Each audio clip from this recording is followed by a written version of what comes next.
Good morning, everyone. Thank you all for being very patient. It is 9:11 a.m., and we're going to start this council meeting for June 19th, 2025. Happy Juneteenth. City Clerk, would you please call the roll? Councilmember Perea. Present.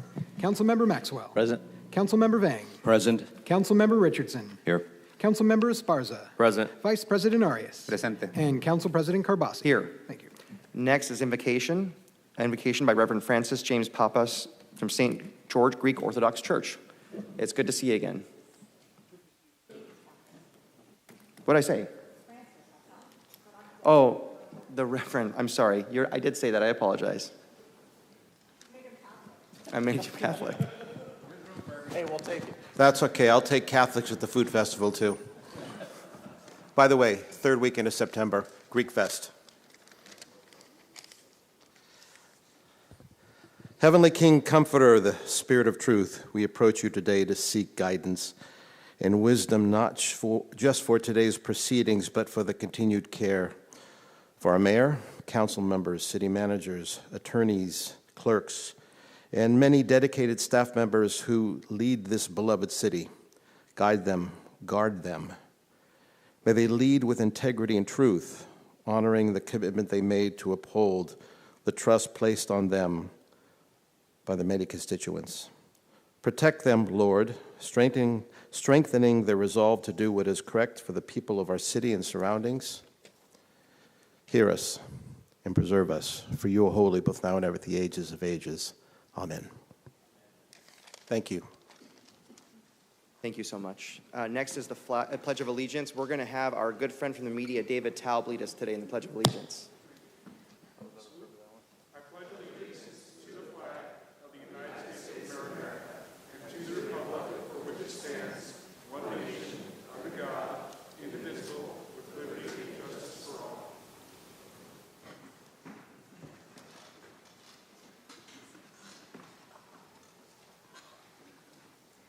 Next is the approval of the agenda. City Clerk, are there any changes or items removed from the agenda today? Yes, I do have a few changes to the agenda, but first I'd like to announce we have Spanish, Hmong, and Punjabi translators available via Zoom, as well as ASL translation online, and in-house Spanish translators that will let the audience know the services they can provide. Good morning. My name is Jasmine Carrasco. I am from Focus Interpreting. We are your in-house interpreters today. My colleague and I are in the back. If anyone needs a headset and needs interpretation in Spanish, we are available to help. Buenos días. Mi nombre es Jasmine Carrasco. Mi colega y yo estamos en la parte de atrás del auditorio y tenemos dispositivos disponibles si alguien necesita interpretación en español. Muchas gracias. Thank you. And as for changes to the agenda, first, a correction that needs to be read into the record. Consent calendar item 2J, that is file ID 25-855, the actions pertaining to grant agreement between the City of Fresno and Fresno Economic Opportunities Commission, Advanced Peace. Exhibit A of the Second Amendment to the agreement with Advanced Peace on page 5, under program number 1 for location, should read citywide instead of Northwest and Southwest Fresno. And items removed from today's agenda. First, we have consent calendar item 2G, that is file ID 25-895, regarding a resolution declaring the official intent to use proceeds of future indebtedness to reimburse city for certain expenditures related to capital costs of pave more now, pay later. That was removed from the agenda as it was approved during the special meeting on June 17th. We also have consent calendar item 2T, that is file ID 25-905, the resolution amending Rule 10 of the Council Rules of Procedure related to public comment. That has been removed by the Council President for further analysis. And we have a few items moved from the contested consent for further discussion. Those items include 2C, that is file ID 25-844, approval of the Workforce Innovation and Opportunity Act local plan for programs year 25 through 28. That was moved to contested consent by Vice President Arias. We have consent calendar item 2J, that is file ID 25-855, the actions pertaining to grant agreement between the City of Fresno and Fresno Economic Opportunity Commission Advance Peace, moved to contested consent by Vice President Arias, and finally, consent calendar item 2N, that is file ID 25-894, approve service agreement with Elevate Community Services, Inc. That was moved to contested consent by Vice President Arias. I have no additional changes. Thank you so much, City Clerk. Do any council members have any items wish to remove, continue, or pull from the consent for discussion? Council President, I'm sir. keeping 2C on consent. My questions have been addressed. Okay, thank you, council member. So 2C, we'll go back to the consent calendar. Any other council members wishing to pull anything for contested consent or remove or continue any items? Okay. Is there a motion to approve the agenda as amended? Moved by council member Esparza, seconded by council vice president.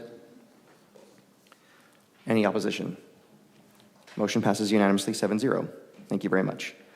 Best part of the day, ceremonial presentations. I'm going to pass the torch to council member Maxwell.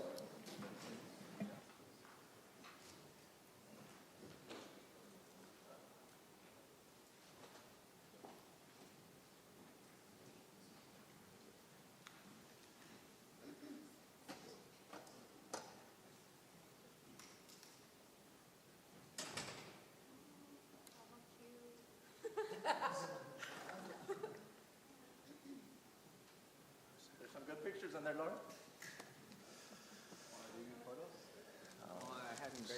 Get a microphone, Bernard.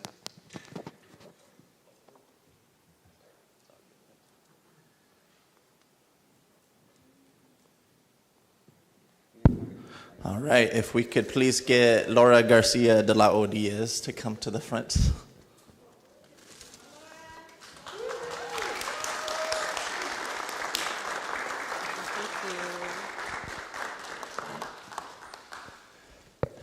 This is probably the hardest proclamation I've ever had to or will ever have to give on my time on the city council. Damn it, Laura. I told myself I wouldn't cry. Today is Laura Garcia Day here in the city of Fresno. It is Laura's last day here at the city of Fresno, my chief of staff, who has been chief of staff for 5.5 years and with the city of Fresno for 7.5 years. I still remember the very first time I met Laura. I'll never forget it because she scared the crap out of me. It was new employee orientation. Laura had just came on to work for Councilmember Arias. She was 22 years old.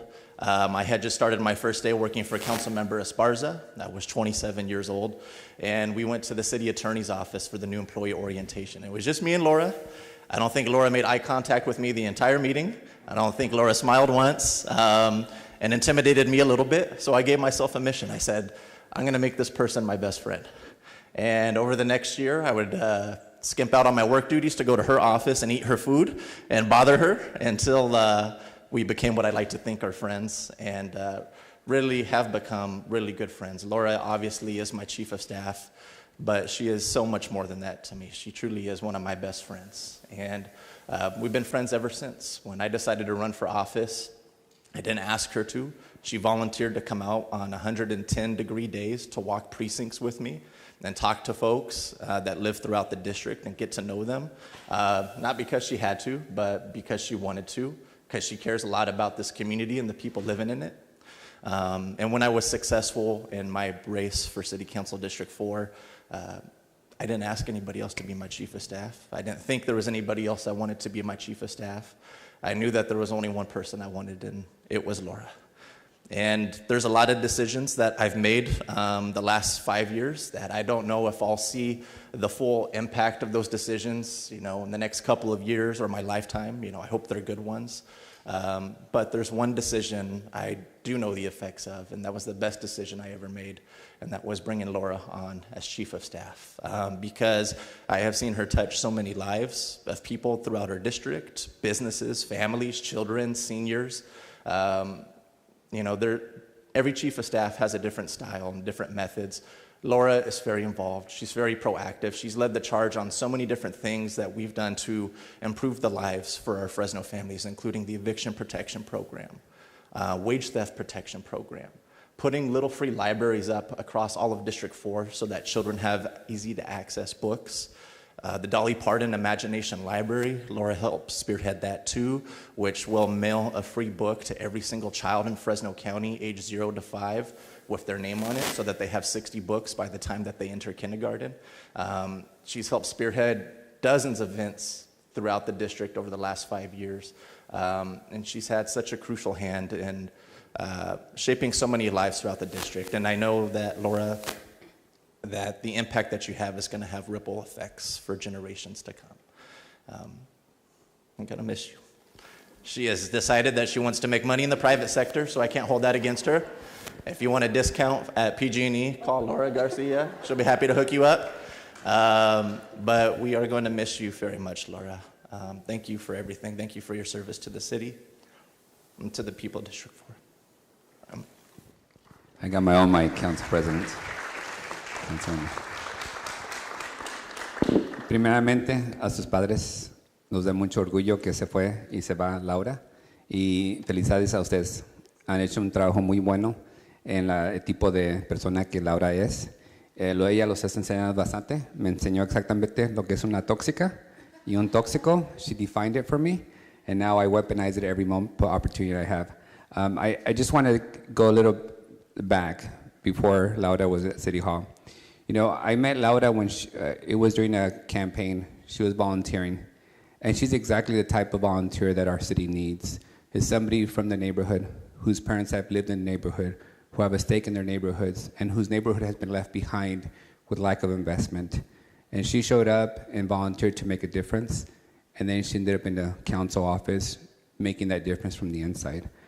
And in our work every day as a city council, our job is to fix the things that we control in the city. Sidewalks, roads, policing, fire, water, sewer.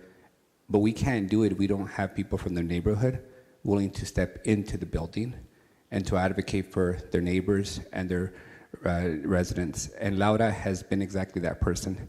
The other challenge that we have is in the world of corporate America. PG&E is a corporation, and corporations have, by definition, have to answer to their investors and their profit margins. And where they lose their way is because they end up having people lead those organizations that forgot what their neighborhood is having to deal with. They forgot what it costs to pay the monthly bill. They forget who it is that they serve. So it's important for us to encourage people from the neighborhood who have seen firsthand, who have experienced it, and their families end up in private sector corporations, pushing them to reform. Because let me be very crystal clear, PG&E, if you don't find your way back to your initial purpose of serving the public in an affordable, efficient way, you will force the rest of us to abandon PG&E and take a different model. So I'm glad PG&E made the right decision to get somebody from the neighborhood and from City Hall to work for them. And before, I was harassing her in the building. Now, I'm gonna have to harass her outside the building. But I am honored and I am proud to see somebody from the neighborhood end up in this building and now in a much bigger building with a much bigger task. So, Laura, que no se te olvide. They're the cowboy roots.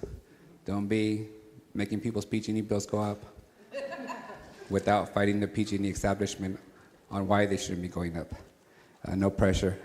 A sus padres otra vez, con mucho orgullo, muchas gracias por el trabajo que han hecho con esa señorita, que ahora es señora.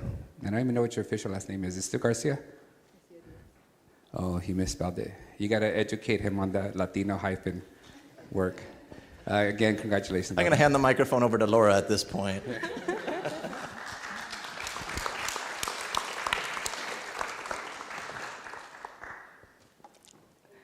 It's truly a bittersweet moment. And we're excited for what's next in my journey, but also incredibly thankful to Councilmember Maxwell and to Councilmember Arias who provided an opportunity here for me in the city of Fresno to have worked on so many amazing initiatives and have made such an impact on our neighborhoods. But first and foremost, I want to thank my family.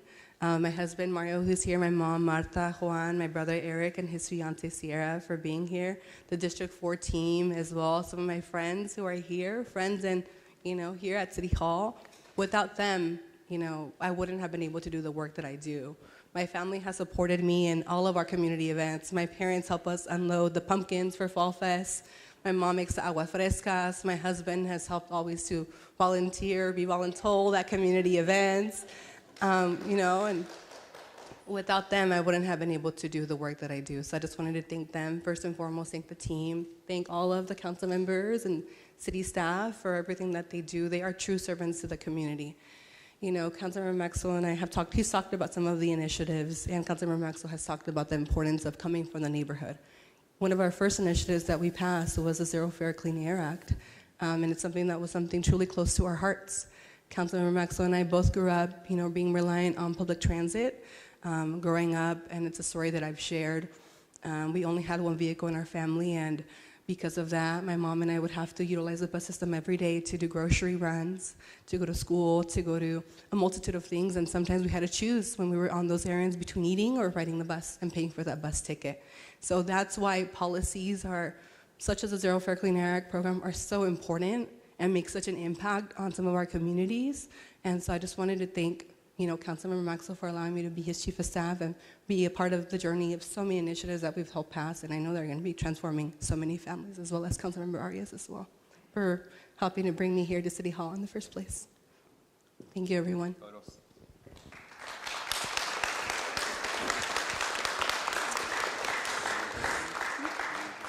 I'm going to have the clerk read this proclamation here in just a moment, but I also just want to congratulate your parents and your family, Laura. Laura's parents are immigrants from Jalisco and Colima. They came here to give their daughter a better life, to give their kids a better life, and I think that they've succeeded. Should be very proud because she's done so many amazing things, and I know she's going to continue to do amazing things. She's probably one of the youngest chiefs of staff that we've had come through here when she started at 24 years old. A little older than that now, but she's still just getting started.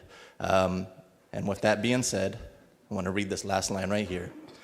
Now, therefore, be it resolved that we, Mayor Jerry P. Dyer, and the Fresno City Council do hereby proclaim June 19th, 2025 as Laura Garcia Day in the city of Fresno. City Clerk.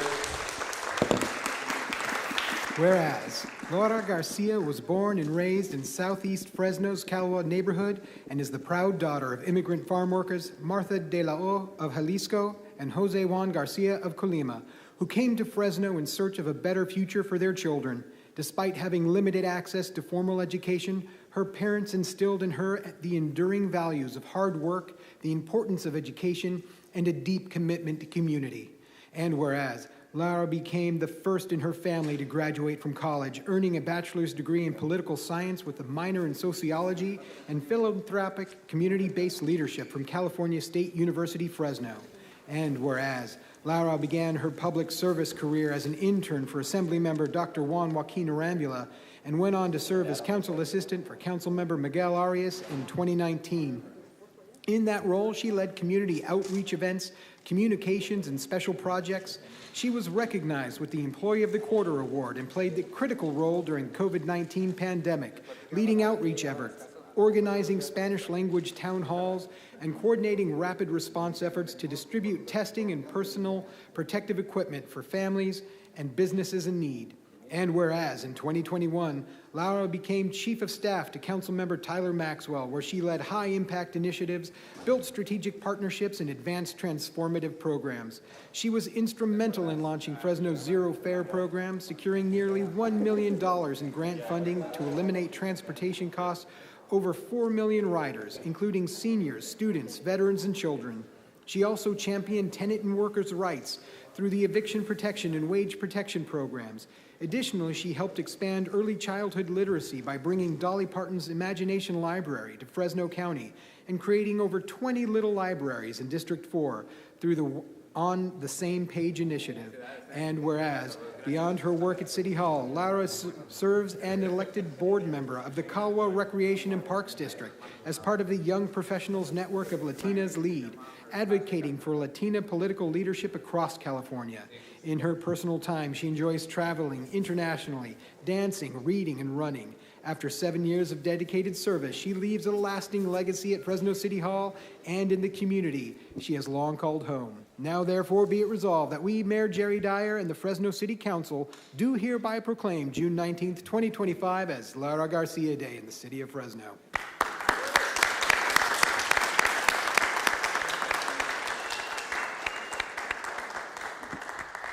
All righty, I got one more staff member to embarrass this morning. If I could get Simran Kaur to come up to the front. And if I could get joined by the rest of my District 4 family up here. Somebody mind holding this for Simran?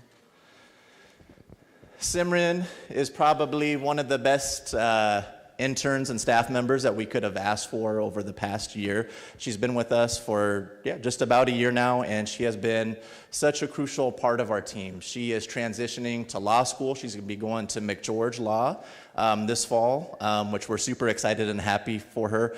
We're also bummed that we're going to be losing her because over the last year, she has been instrumental in putting together Fall Fest, where we brought kids from District 4 together, gave them free pumpkins, did a Halloween costume contest. She helped us with Operation Gobble, where we gave out hundreds of free turkeys and meals to families in District 4 that couldn't afford it. She helped us with our Dolly Parton Imagination Library, where we raised hundreds of thousands of dollars to give free books to children. And she was also instrumental in our Spring Fest, where we brought clubs, activities, organizations across Fresno to District 4 so that we could keep the kids engaged and involved during spring break in the summer. On top of that, just the amount of phone calls that she takes and emails that she responds to constituents across the district, businesses across the district, and has had such a crucial role in increasing their quality of life. And so, Simran, I just wanted to say best of luck to you. We're going to miss you, but I know you're destined for great things. You're going to make an amazing attorney. Keep your cell phone on because you're going to be my one call if I ever get arrested. Anybody else want to say a couple words? Okay. Simran, I think, is just one of those really sweet and like joyful personalities to have in the office. So I just want to thank her for her commitment to working with us. She's an amazing team member, always there for anything that we need, even through the new onboarding of our new team members. She's been incredibly helpful with them, showing them the ropes, showing them around. So that's just who Ceremonial is. It's incredibly helpful, incredibly dedicated, and so I just wanted to thank you for all of her hard work here with the City of Fresno and District 4, and we're going to miss you, but we know that you're on to bigger and better things. Congratulations.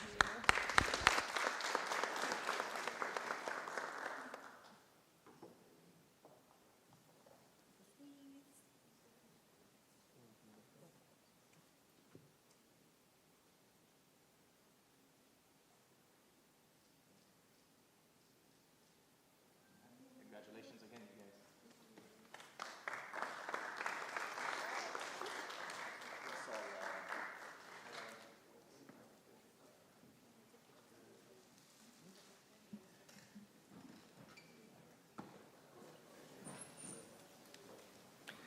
Okay, that was a wonderful occasion. Congratulations, Lara, and it's great to see your parents here, too. Congratulations to you, too. Thank you. Good job. By the way, you ever want to come back, all of us will take you. All of us will, I can guarantee that. And the 8th budget's always available, too.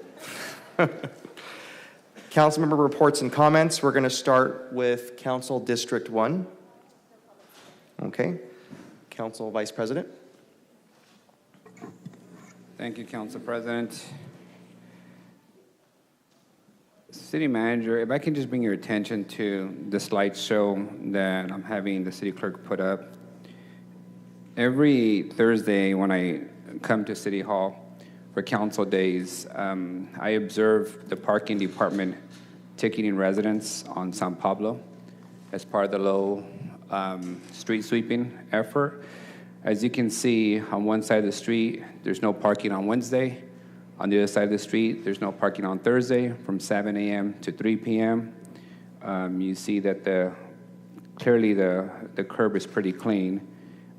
So I'm struggling with this conversation because we've had these inquiries in the past.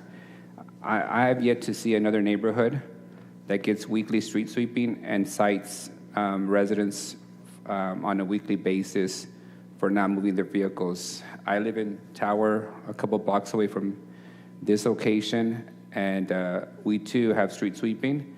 But when we leave our cars in front of the house, the street sweeper just goes around the vehicle. Parking is not there, citing folks with fines. So what I would request is a memo on what other neighborhoods are receiving weekly street sweeping and parking citations. And two, how much have we earned and generated in parking citations in the last 5 years from this neighborhood alone? Because the reason I bring it up to your attention, City Manager, is, as you know, in some of the policy changes that staff is recommending in alignment with state law and an effort to generate more housing in infill areas, we are waiving requirements for developers to generate parking as part of their housing project, which means that the street parking, which will be a lot more impacted.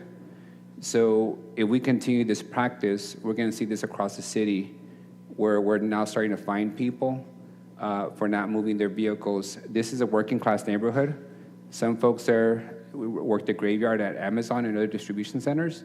So for them to move their car at 7 a.m. to 3 p.m., I know there's been some modifications from parking that they won't fine you if you move your car within that timeline after the street sweeper shows up, which seems common sense to me. But I want to have a broader conversation on whether this practice should continue as a city, because it doesn't seem to be, I think it's going to create a lot more conflict downstream than we anticipate. Absolutely. And Scott, correct me if I'm wrong, but I believe that the increased frequency of street sweeping of this neighborhood, you are correct. It is not what the usual thing is. And we can go back and look and see, but I believe it was either at the request of Yes, a previous council member or the neighborhood. So, And I don't want to get too much in it because it's not on the Okay. agenda. I know it was at the request of the previous council member. I do plan on looking at completely taking it off, but I want to have this conversation more on if we do more high-density housing without parking augmentation being required for these projects, can we continue this kind of policy and practice? So right, it's okay. more informational. Okay. Yeah, and I'll- absolutely. And I do, we do have to do a level of Yes. street sweeping in the city, but frequency, we can certainly have a conversation. Scott, I think we don't need you, but we'll follow up. you. We'll Glad- follow up with glad the to meeting city follow up. manager and director. Just want to bring it to your attention because Okay, thank you. It's my weekly reminder to bring this up to you. I always appreciate your slideshows. I love them. Thanks. Last item is thank you all for the work that you guys have done on a couple of fronts. I noticed that the parks, Broadway Park is pretty much coming to an end in terms of construction. I'm not sure, Scott Mosier, if it's you or who, but the trees that we planted at Broadway Park are looking like they don't have water, so they're starting to look like they're not surviving. I know it's still under construction, but if you can bring that to the attention of the contractor, that would be helpful. I don't know who they are. That would be capital projects, so we will make sure that they're following up. Yeah, I just want them dead on opening day. Okay. Thank you all. Thank you, Councilmember. Council Vice President. Next, we have Councilmember Vang. Thank you very much, Council President Carbasi. Just a few reports and or comments. Today is Juneteenth Day. It is a federally recognized holiday marking the emancipation of enslaved people in Texas on June 19th, 1865, and I believe there will be a celebration today at noon in front of City Hall.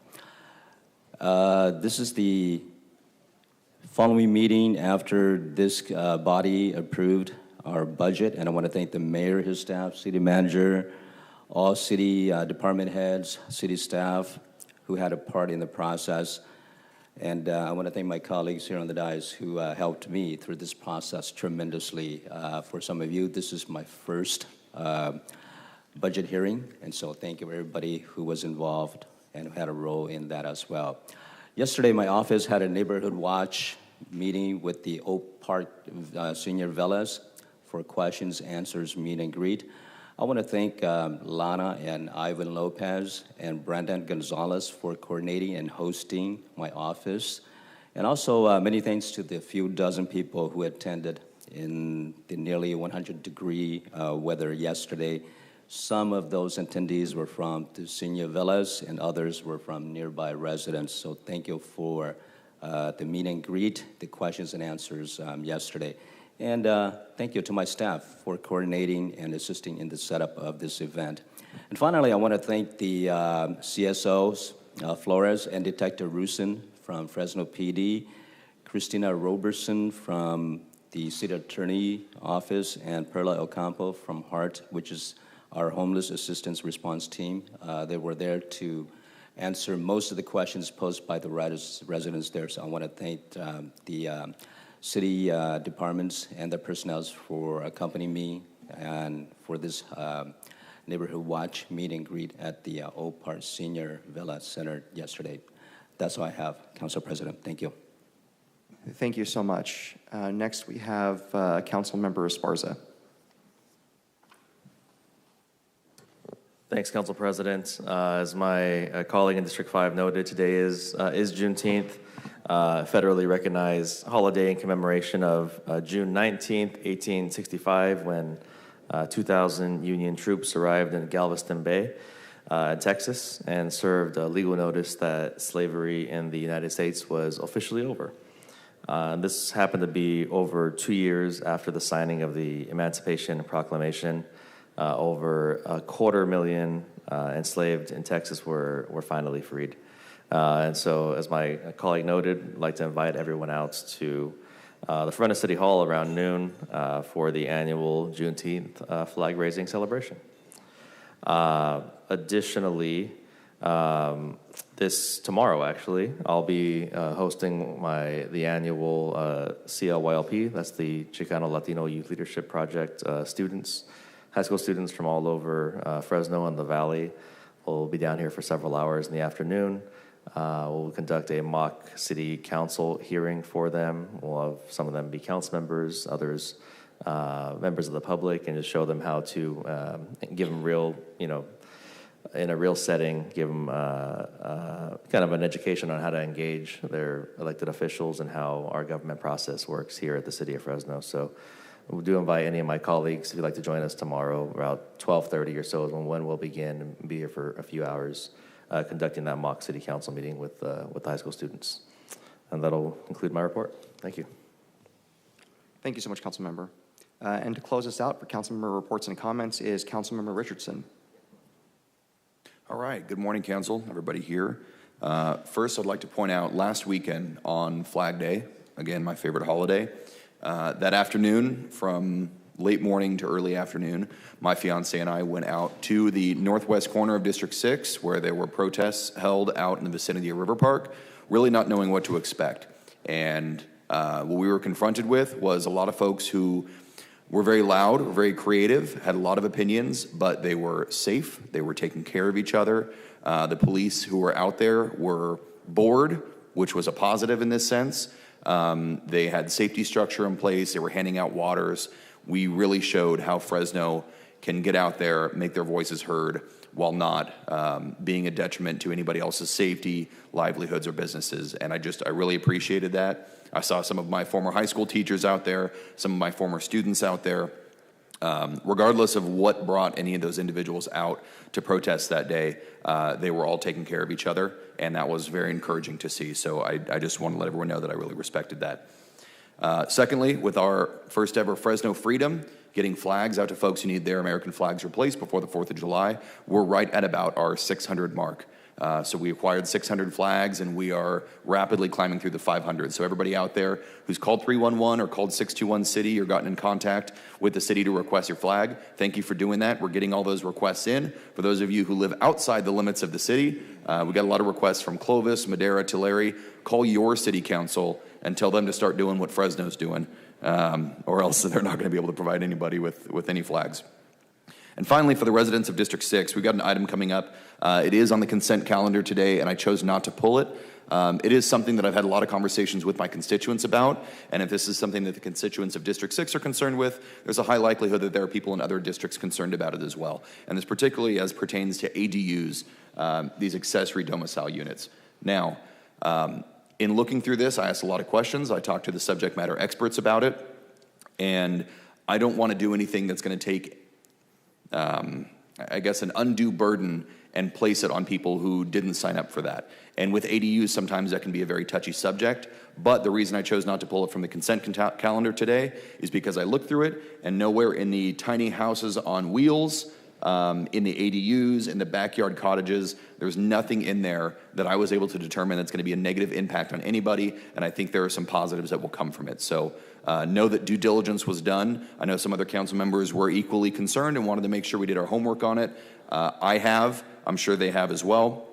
And that's going to stay on the content calendar today. That is item 2, Oscar. So, Council President, that will conclude my comments for the day. Thank you, Council Member. Next, we have the Mayor, City Manager reports. City Manager. I think you heard enough from me during budget, so I will pass. Okay, thank you. All righty. So we are at 9:47 a.m.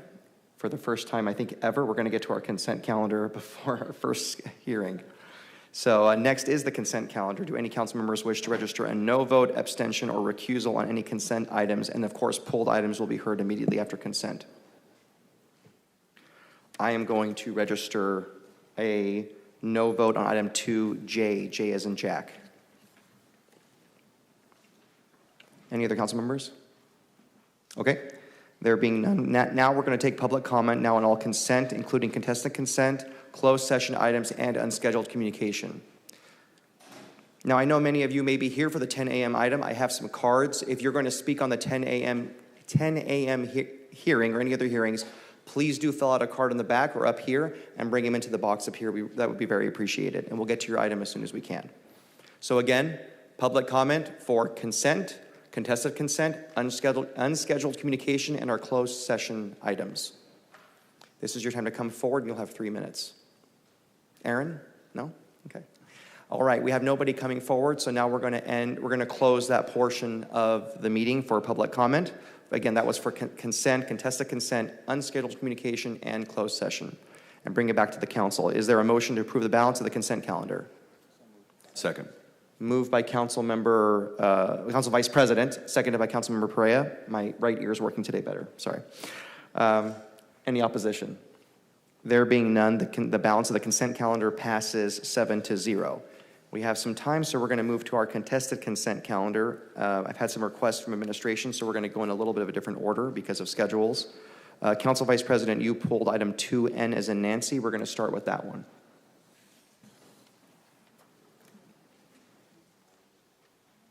And Vice President, you have the Council floor. President. Yep. Staff, what's the process under this contract for determining who receives a shelter bed? Good morning, Council. Phil Skies, Director of our Planning and Development Department. Council Vice President, thanks for the question. Under this agreement, and every shelter agreement that this body ever approves, in the agreement, it references the requirement to participate in the coordinated entry system. Coordinated entry system is a system, a methodology that our continuum of care has committed to in order to provide shelter beds based upon vulnerability and need, based upon when someone has availed themselves to our coordinated entry system saying they need services. So participation in that system is one thing, but I want confirmation, are all the beds in the shelter contract obligated to go through that process for determining who gets a bed, or is there any wiggle room for the contractor to place whoever they want in our shelter beds outside of the participatory process you described? Council Vice President, the agreement does not allow for wiggle room. And if such activities take place, would that find the agreement to be in violation? Yes, that's correct. And would that allow us to terminate the agreement immediately? Not immediately. I believe the contract requires a 30-day notice for cancellation, but it is one of many things that could potentially lead to termination. Okay. Second question on this is this the extent in which these shelters would operate, or is this just, do you anticipate these shelters operating continuously for the next 2 to 3 years? Would you like me to, maybe it'd be helpful, Council Vice President, if I went, we Sure. have 3 different I know the contract shelters. years of these contracts, Sure. but my question is there resources to go beyond the contract years that are listed in the contract? Yeah, Council Vice President, we've worked with the administration, also briefed this body through individual meetings to discuss our current plan as it stands today to operate shelters over the next couple of years. I'll go through them in reverse order because it's just easiest for me to do that if that's okay. Starting with the Valley Inn shelter, which is action item number 3. That shelter is currently scheduled to come offline by the end of this year as reflected by the term of this agreement. Our hope is that what we anticipate is receiving a Home Key Plus award for that project, which will then enable us to convert that to permanent supportive housing. So that answers that one. The second item. But to be clear, for now, this shelter would go offline or shut down, right, come December 31st of this year? That's the current plan as it stands today. Now, there are a lot of moving parts. Understood. But that's the current plan.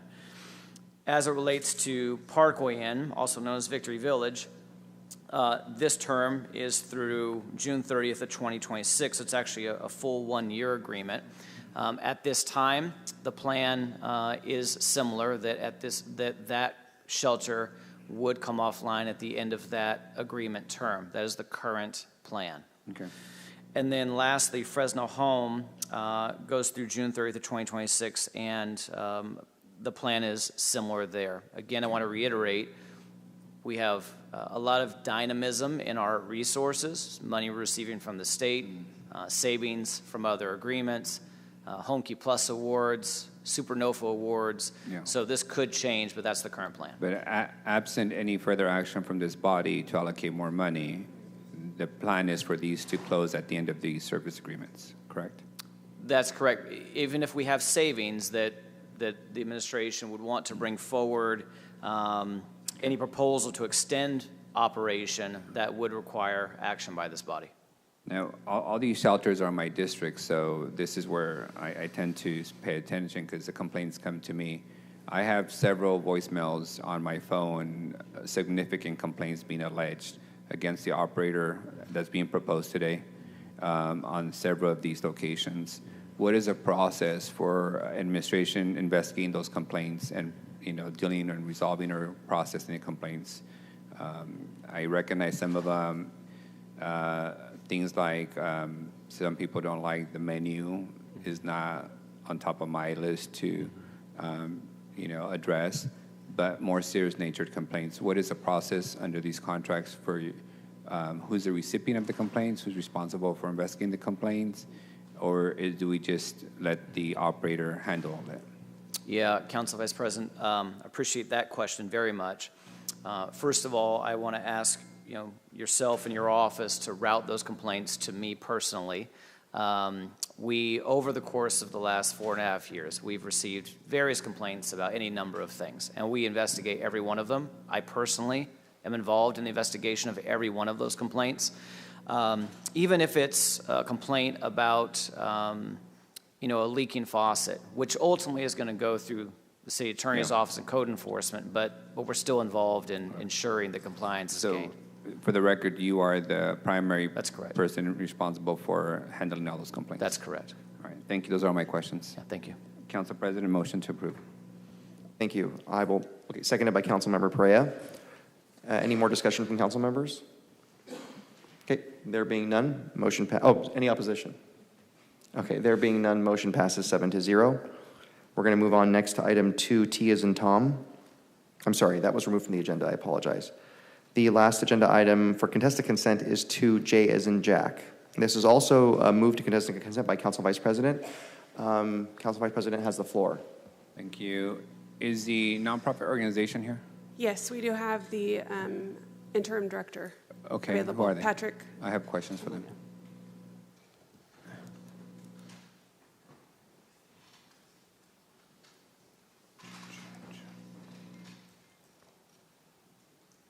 How are you? Good morning, Vice President. How are you today? Good. I don't think we've ever met before, have we? No, we have. No, we have before, but not in this capacity. I'm Patrick Turner. I am the Director of Training and Employment for EOC, but I do oversee Advanced Peace as their Administrative Director. Okay. So just to give you some background on this project and this program, I think it was a few years ago now, council colleagues, when the council advocated for approval of this program, and we all got dragged through the coals of the KMJ echo chambers and, being alleged that we were funding gang members not to shoot each other and a whole bunch of other misinformation. But yet the council moved forward with committing to this work, and as a result, it's reduced violent crime and, shootings in our city, as testified by our former police chief, our current police chief, and our mayor. So what I want to express to you is just very simple. I know you guys are going through some changes at EOC.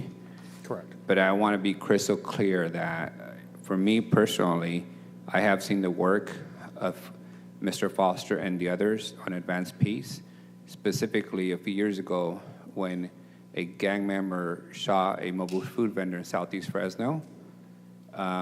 The Latino gangs were preparing to respond and have a massive shootout in the city of Fresno to retaliate and respond to that gang shooting. It was Mr. Foster and Advanced Peace who brought both sides in the same room, resolved the tension. As a matter of fact, he led the effort to have some of the Black community leaders pay for the funeral costs of the mobile food vendor, which was part of the peacemaking and conflict resolution in that process.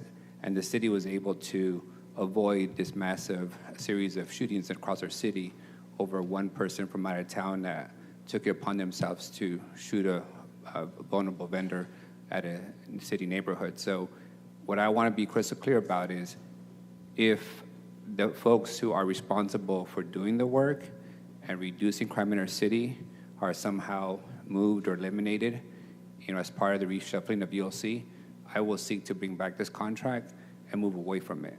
I know there's always adjustments that take place. EOC is in a adjustment or transition phase, but I want to be crystal clear that the folks who are doing the work in this body of Advanced Peace need to be the focus of remaining in that, because that's what it might be what the city is investing in.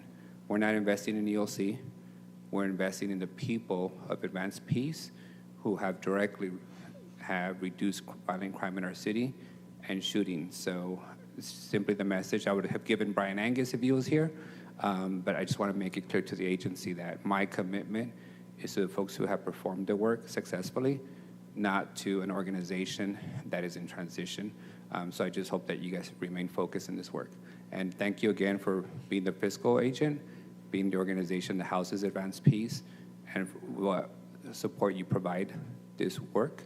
That is critically important. And as a former board member of EOC, I recognize that role. But I just want to make sure that that doesn't get lost in translation either, or in the transition of the EOC leadership. And somehow 6 months later, we find out that half the people that were responsible for reducing violent crime and shootings are no longer part of the program, because then that would require us to revisit our relationship as well. So thanks again for attending today, and I look forward to meeting you and talking to you some more. Thank you, Council Vice President, and no worries. Thank you. Thank you. Motion to approve. Thank you. It's been moved. We do have some more speakers. Is there a second? Second by Councilmember Esparza. Thank you, Council Vice President. Next, we have Councilmember Richardson, followed by Councilmember Vang. Real quick, Mr. Turner. Sorry to bring you back up. Wasn't my turn yet. I apologize, Councilman. No worries.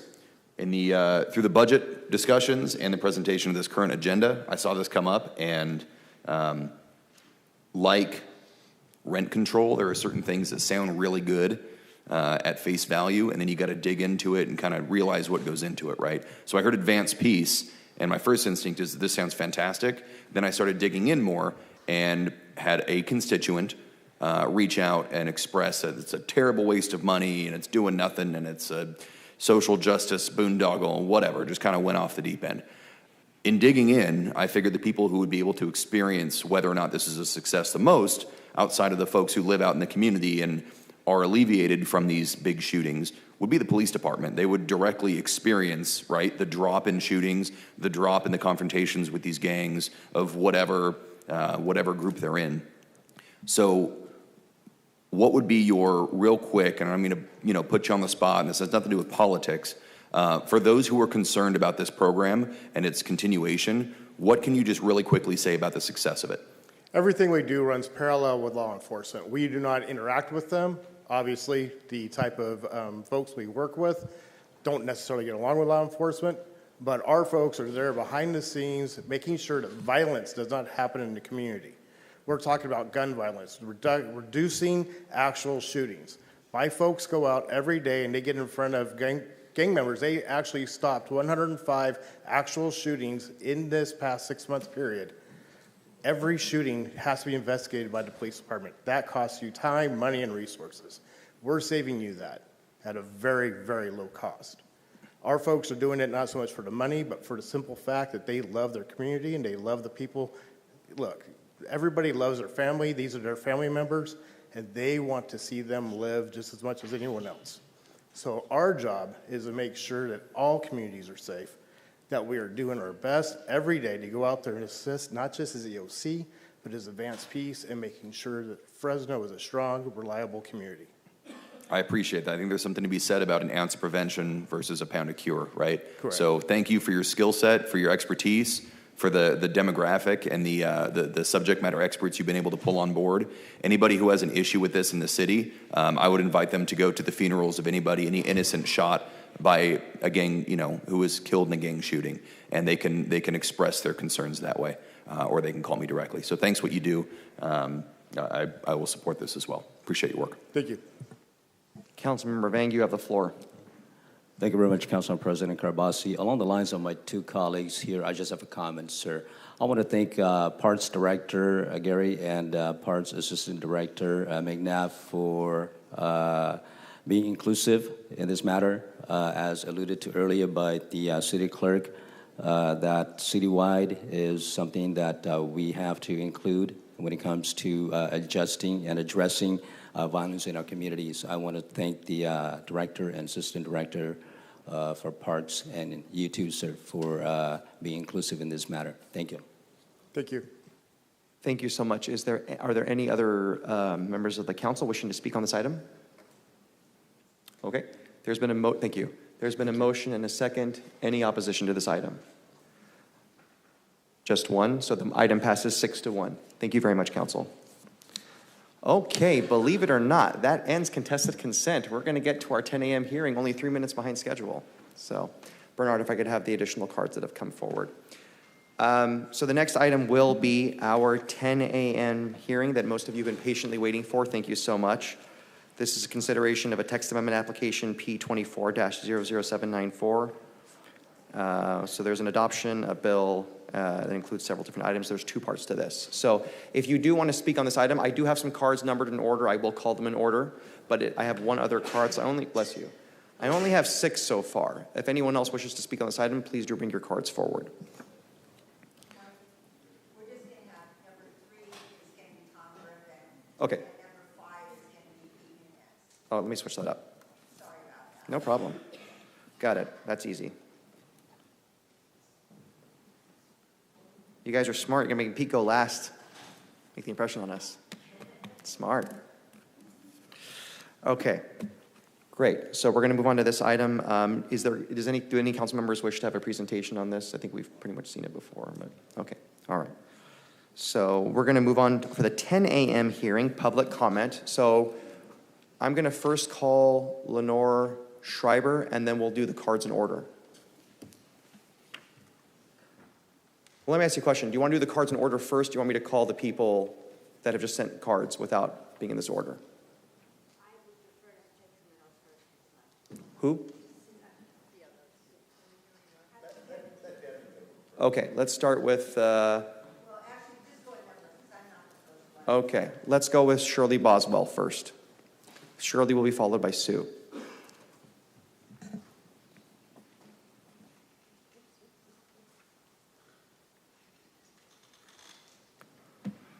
Good morning, Council President Carbasi, council members, and staff. My name is Shirley Boswell. I reside at 3823 West Fir Avenue.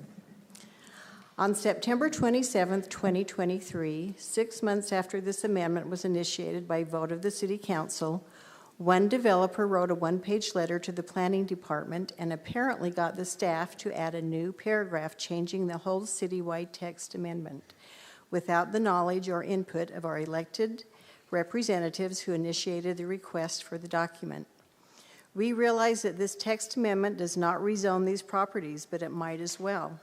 If they are on the map and the developer wants to build, he will be allowed to build to the maximum density and height, 45 units per acre, 60 feet high. This might work well in some areas of the city, but a blanket designation of every vacant, undeveloped property is excessive. It should be very concerning that this citywide change was inserted by staff based on one person's request. This addition is not necessary to comply with the pro-housing designation.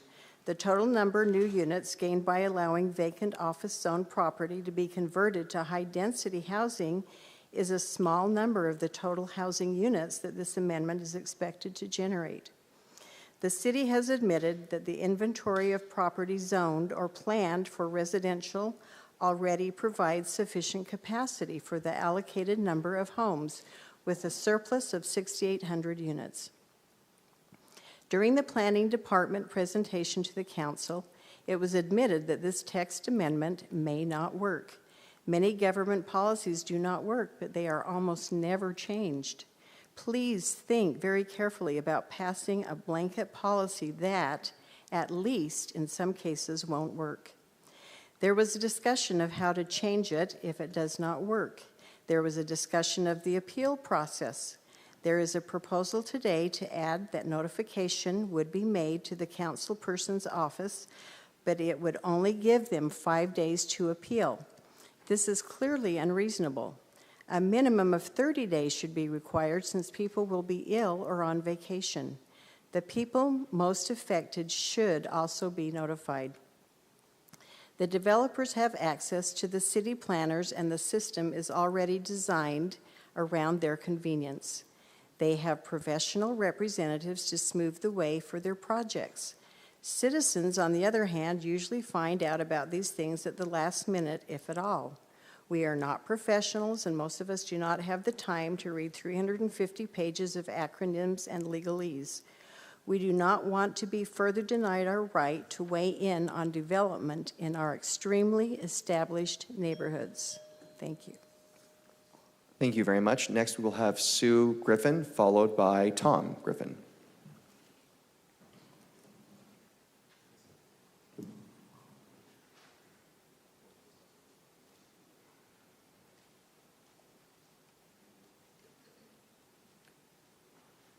Good morning. Thank you for the opportunity to come speak before you. My name is Susan Griffin. I live at 3836 West Fir. Do I need to lower? Okay. Thank you. Thank you. Ministerial improvement was proposed with the mixed-use text amendment in 2022, but it was not included in the final text, and it should not be included in this text amendment either. The bottom line is that it results in elected officials regulating their power and that of the people they are elected to represent to unelected employees who have already shown that they will bend to the will of the developers instead of considering the unique layout of long-established areas. I recently read a quote from one councilman stating, "The city has an ugly history of expanding on the backs of existing residents." This could not be more true. Another had a very valid concern about more vehicles and parking problems in older established neighborhoods. Many things have changed since 2022 when it was initiated. A Cal Matters article from May 13, 2025 states that the $12 billion deficit in Newsom's revised budget represents an additional shortfall after the state officials agreed last year to sweeping cuts to state agencies and positions, clawing back increases for healthcare providers, eliminating affordable housing programs, and etc. California's state and local government debt is roughly $1.6 trillion. It appears we can no longer afford to subsidize mass affordable housing projects. We will not be getting any funding, so we will not be losing anything if we lose our pro-housing designation, which has already happened. It was admitted that it could be reapplied for if necessary. The MND should also be denied. The city is approving housing units by the hundreds along West Herndon Avenue and thousands of homes on the west side of Highway 99 and the new Costco. The city approves these without consideration of all the traffic this dumps onto Herndon and the Veterans Boulevard. Traffic will be much heavier when these projects are completed. Thank you for the opportunity. Thank you. Next, we'll have Tom Griffin, followed by Debbie Nard.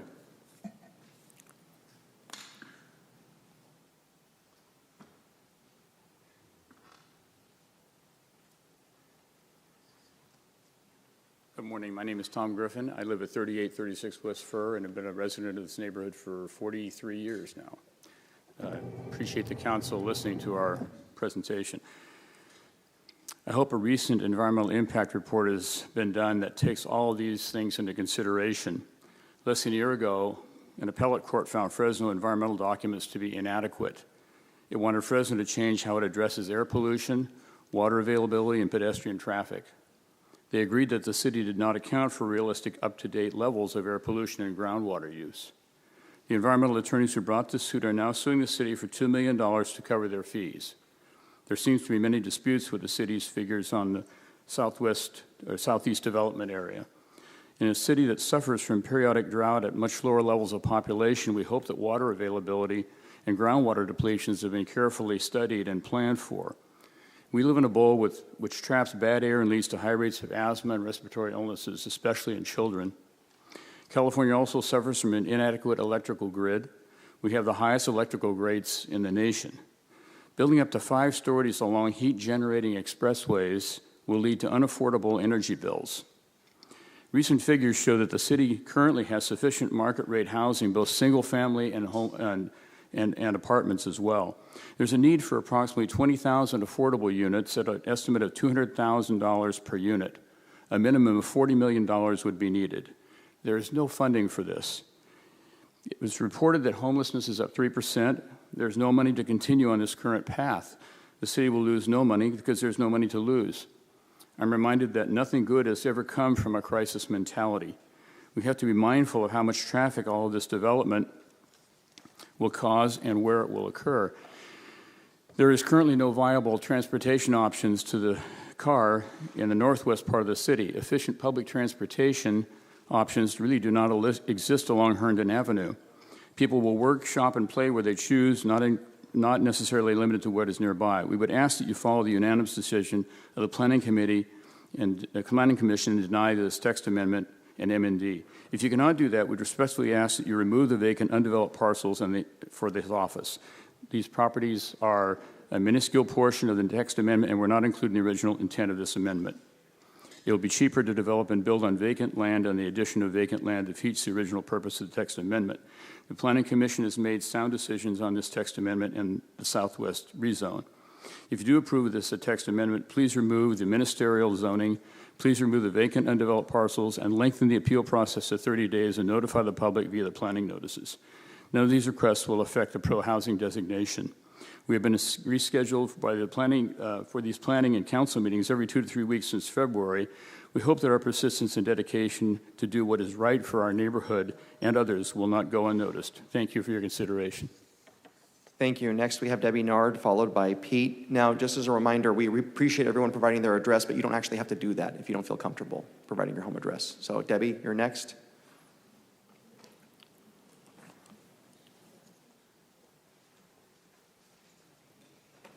Thank you for the opportunity, and good morning.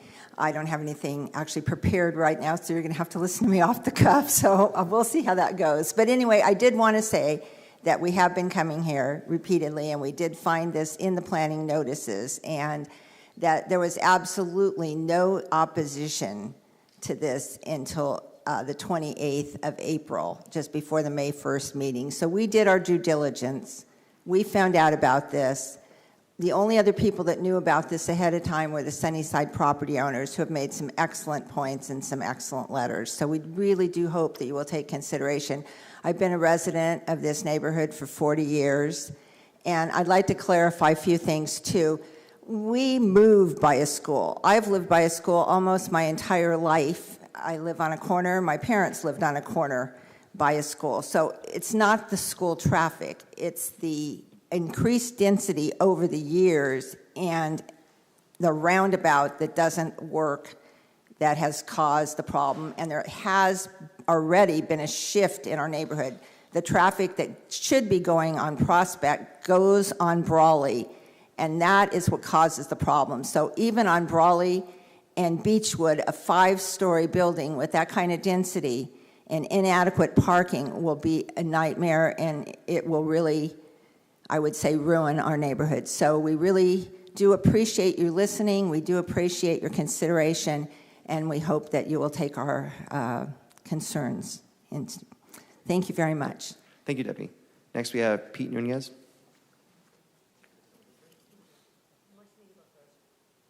Oh, do you want to go first? Okay. If you could just state your name and then, where's your card here somewhere? Lenore Schreiber, and my office is 925 N Street. I'm sorry, let's bring the mic down and start one more time. Thank you. Lenore Schreiber. Thank you. That better? Oh, how interesting. Thank you. I have addressed this before, and my concerns are broader. One is governance and accountability. This section and this provision is going to delegate everything to employees of the city. It will be cutting out the normal procedure which you have had and the city has had for years, which is we have participatory democracy. We have our planning commission. Our citizens participate. We have times and we have notices, and there's due process for people to object. We go before the city council. Participatory democracy. This will take care and take all of that out. It will delete the concept, which I think we're all working for, is getting our citizens involved. Because with an involved citizenry, democracy works. And if you set up procedures where the citizens cannot be involved, where they will not get notice, where we will not be able to do it, we are blocking out what we want in our country and in our city, which is the citizens to participate.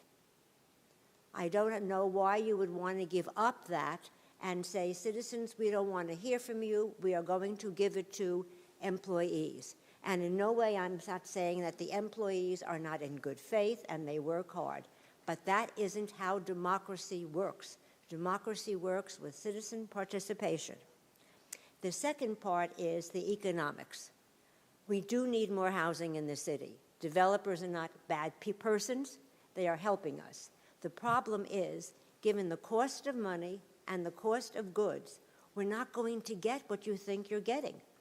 The ones proposed in our neighborhood, in order to have it work, we're going to have rents over $3,000 a month. If we're talking about $3,000 a month and you want to have only 1/3 of your income go to rent, we're talking people having to have $9,000 after-month income. It's not going to happen. This is not going to give what we all want, which is housing the middle class in Fresno can afford. So what is the point of this? I don't know. What is going to be resolved? What is the upside? I don't see an upside, but there are big downsides. And the downsides in the long run are cutting out the citizens from participating and not getting any good middle-class housing. Thank you. Thank you, Lenore. Next, we have Pete.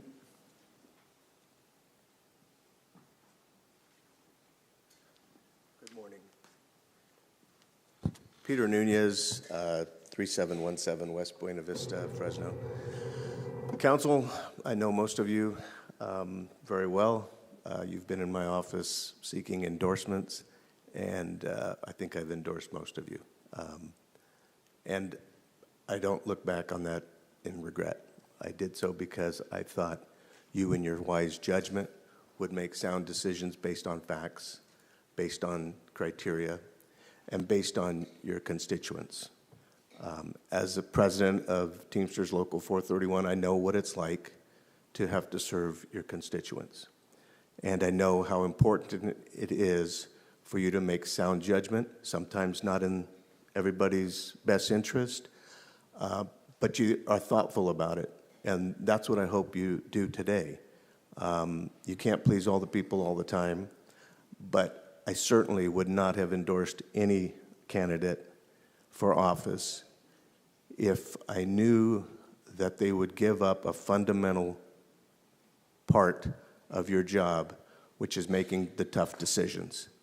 And that's what you all are tasked with. It's not to give up your ability to make decisions and say that because we passed ministerial, it's no longer in your hands. Many of you are going to go on to other higher office. And I don't want to see you leave a mess behind for the citizens of Fresno. You've heard a lot of impassioned, thoughtful comments from our neighborhood, not even the entire city of Fresno, but our neighborhood. I'm really concerned about the rest of the city of Fresno who really know nothing about this and really have no idea what decisions you're going to make that will affect their lives, their neighborhoods, our community. And so I would implore you to take into consideration the very thoughtful comments, the very sincere desire of our neighborhood to come up with solutions. And you heard some of those in the last speaker of Debbie Nard's statement. Consider those as solutions. Don't make a bigger problem by passing the buck. That's not what you were elected to do. That's not what we want to see you do. We hope that you make the decision that's going to be best for all of Fresno, not just our neighborhood, but all of Fresno. And we ask you to do so with thoughtfulness. Thank you. Thank you, Peter. So I did call several cards in order as requested. I do still have more cards of folks in opposition, but out of fairness, I have two cards from folks that are in favor. I'm going to call those folks up right now, and then we'll go back to the other cards. We have Julian Ramos, followed by Ben Granholm.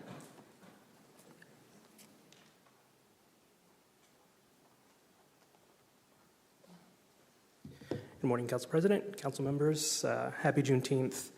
My name is Julian Ramos with Fresno County Economic Development Corporation, here today on behalf of our President and CEO, Will Oliver, and our organization in support of the text amendment.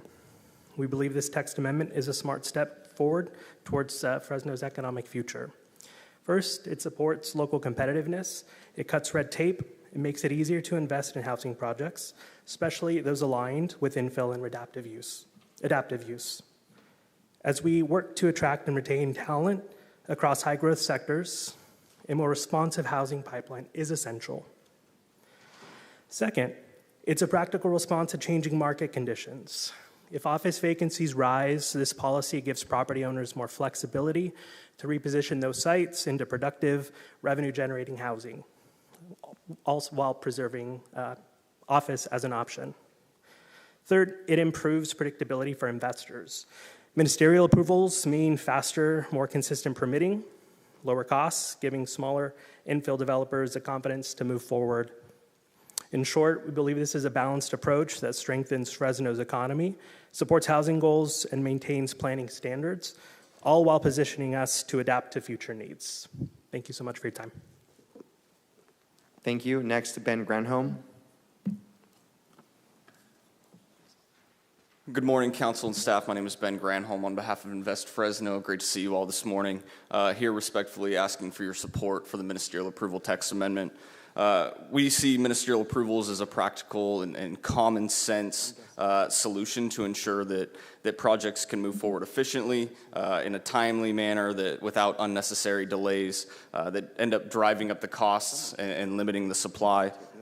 And want to make really clear and just be sure to note, it's important to note that these projects that still go through the ministerial approval process, that if this were to be adopted by the council, they still comply with all the applicable state and local building compliances, environmental regulations. They meet all zoning and building regulations here that are adopted and discussed and commented on by the residents in this council. So we really appreciate the thoughtfulness that goes in, the continued conversation that's taken place, and the numerous hearings, because it's been a great conversation, but we do respectfully ask for your support and see this as a common sense path forward to remove unnecessarily and untimely delays. Thank you. Thank you. Next, I have Peggy Peterson. Peggy, if you're here. And if anyone still would like to comment, I have 2 more cards left. Please do fill out a card and bring it forward. Good morning. Good morning. Thank you for the opportunity to speak to you. I've lived in Sierra Sky Park for 47 years, and we bought our lot out there because of what was planned for that area.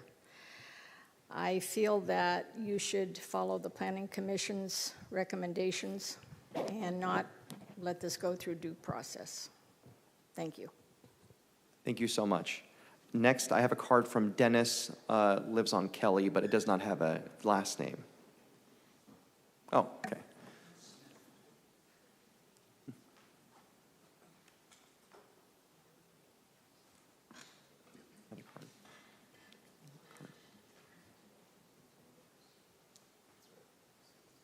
My name is Dennis Sniffen, and I'm not a politician.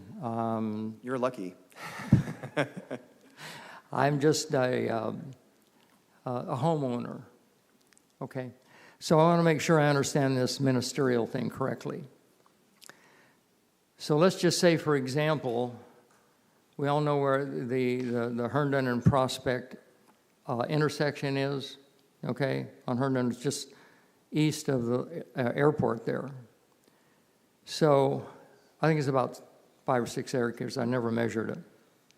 If something wants to be built there, what is the radius of the people that will be notified that somebody wants to put a 14-story apartment building there? What's the radius of the people that will be notified?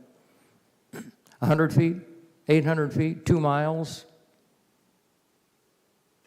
Just as for clarification, this is your time to speak. We typically do not comment on speakers coming forward. But we will listen to everything you say. Then I can't continue. Of course you can, absolutely. Okay. But, well, I just want to make sure I understand this thing. Mm-hmm. So you're going to notify people within a certain distance that this 14-story apartment building is going to go on Herndon and Prospect. So the ministerial thing says that if people get wind of this and 200 or 2,000 people show up in opposition to it, the city council is going to vote. And there's 7 on the city council, is that right? 7 members. Okay, so for 4 members vote yes, then that'll be approved, is that correct? Okay. So 200 or 300 or 400 or 5,000 people show up to oppose this 14-story multi-apartment building, 18 14-story apartments. And 4 people vote, yes, we're going to do that, then it's going to pass. Is that correct? No? If it's approved by the city council by 4 people voting yes, it will be approved. In spite of the fact that 5,000 people oppose that. Is that the way this ministerial thing works? I'm not going to indicate anything. Sorry. But Okay. I'm sure maybe some of your questions may be addressed during council comments. Yeah, okay. I just want to make sure I understand what's going on. Okay, thank you. Okay, next we have, and thank you. Next we have Ulysses, and I apologize. I don't want to mess up your last name. If you would, Coyote. Okay, Coyote. I would have messed it up, so I'm glad you said something. Coyote. You'll have 3 minutes, sir. Followed by AJ Rasmani. Well, my name is Ulysses Coyote. I live at Sky Park as well. And I just have a real problem with the fact that there was a unanimous decision by the Planning Commission. I was here when that commission voted to deny this, and I honestly believe there's a lot of people on that commission that know what they're talking about. And there was a lot of impassioned comments for why it should be denied. And in regards to Gilbert and Ben's comments, there's no practicality in this if there's no public comment. I mean, you're serving the public and allowing things to happen without public input. So I'm just asking that you would consider denying the application. Thank you. Thank you, sir. After AJ will be David Kremens. Hello, my name is AJ Rasamni. I'm the president of Blackstone Merchants Association, and I represent 3,000 members, including 400 businesses. So I'm here to speak for the tax amendment. What I say, the city always promotes that we roll the red carpet. However, I know for a fact, because I do help a lot of businesses and residents to come to the city, that red carpet is, when you walk on it to get stuck, is full of Velcro. So the only way to remove that is to take the power to give the tax amendment the right for the planning department to make that decision. The council members, they have the power, but really they don't have the knowledge of the planning department. Their decision, your decision is influenced by special interests, by NIMBY, versus the planning department. They're hired to do a job. They're hired by you to do a job. They need to follow the ordinance. They need to follow rules. They need to follow checklists that you give them. So they have the knowledge, and they should be given the power to do it. If you look at Fortune 500 companies like Tesla, Google, Facebook, they give the knowledge, the power to the people who have the knowledge. And we should do the same thing here if we want the city to move forward.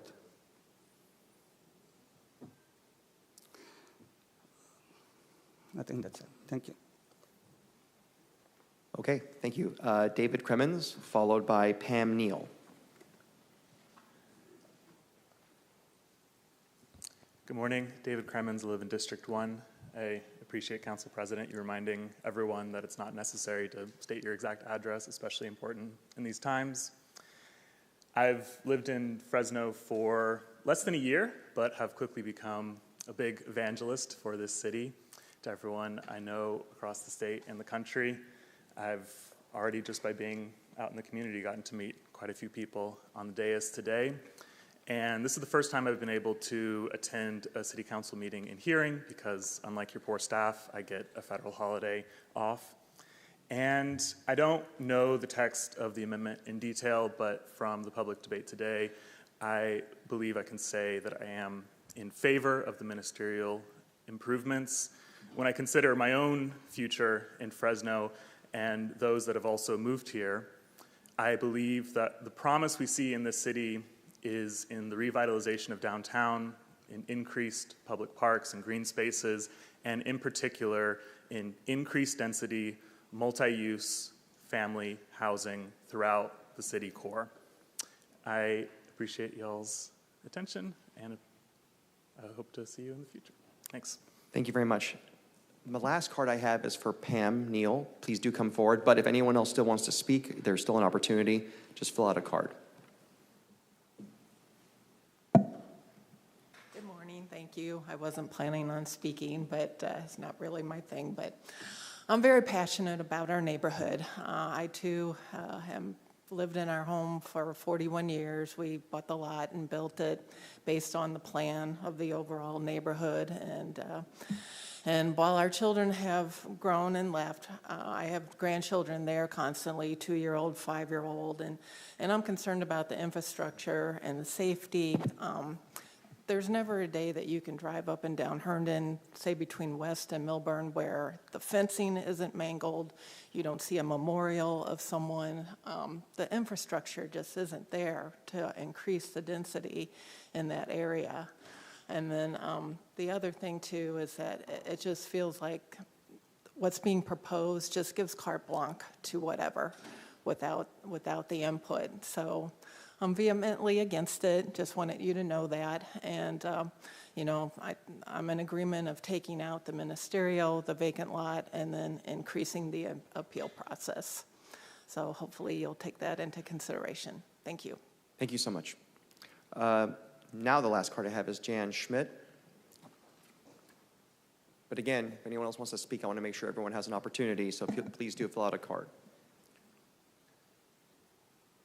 Hey there. Good morning. I appreciate that you're all here. I wasn't planning on speaking, but I was getting concerned. I was on the Planning Commission in the early 80s, long time ago, and at that time, Fresno was different, and we had the power to plan things, and Herndon was one of them, and Sierra Sky Park. Sierra Sky Park was sacred, pretty much, because it's a historical, it's the first airport, I think, that we ever had in California. And as people came and they wanted to change things on Herndon, there were certain things that when they thought about it, they shouldn't have changed it. One was the making Fresno or Herndon an expressway. That was the good thing to do, and that was sort of blown out. The general plan amendments without notice. And this is one of our things, and the people here that are concerned about this is we're not noticed. I think we get together by talking, and this ministerial thing reminds me of all the things that have happened since the 80s and the 70s and the 60s, of people letting things happen, general plan amendments with no noticing. Ministerial is no noticing. Not only no noticing, but no thought-provoking information from you and the Planning Commission. It eliminates anybody. I don't know why we would ever do this. I mean, it's kind of concerning. So I would just hope that you would think that what Herndon is going to be with 5-story apartment houses and the parking that it's going to bring along. And I just hope that you don't vote for this. But thank you for listening. Thank you. Thank you, and thank you for your service on the Planning Commission. I have Carla Ratliff.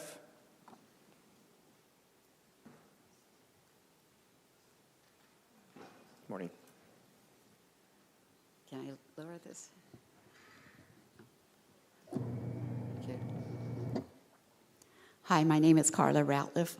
I'm at 3564 West Locust, sorry, I'm nervous. I wasn't really going to plan on coming up here. I live one house from the school, and I love the traffic. I was raised across the street from middle school in Sanger, so I love the traffic. I love the kids, some of them that I taught at the preschool last year and at Shining Star Preschool, and I get to see them and actually tutor a few.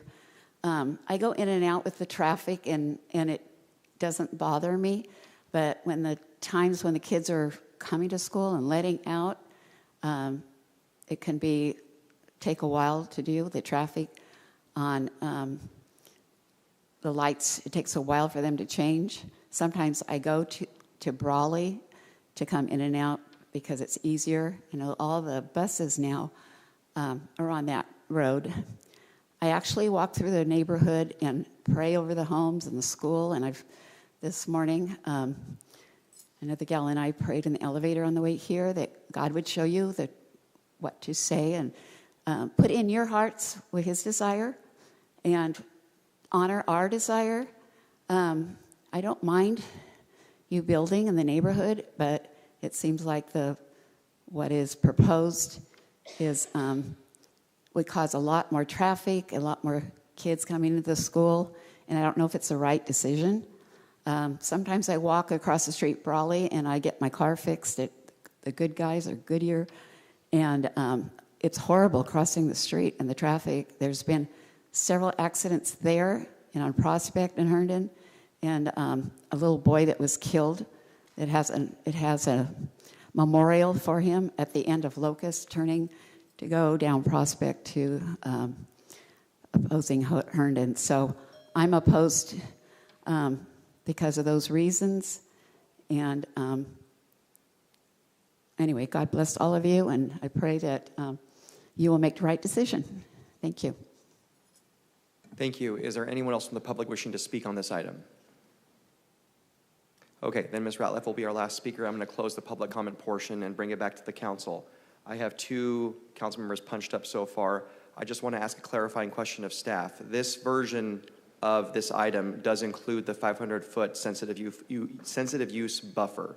So if a lot is within 500 feet of the school, that it is exempt from this policy. That is correct. Okay. So you would not have the ability to build new residential within 500 feet. Okay, just want to clarify that for the record. Okay. Correct.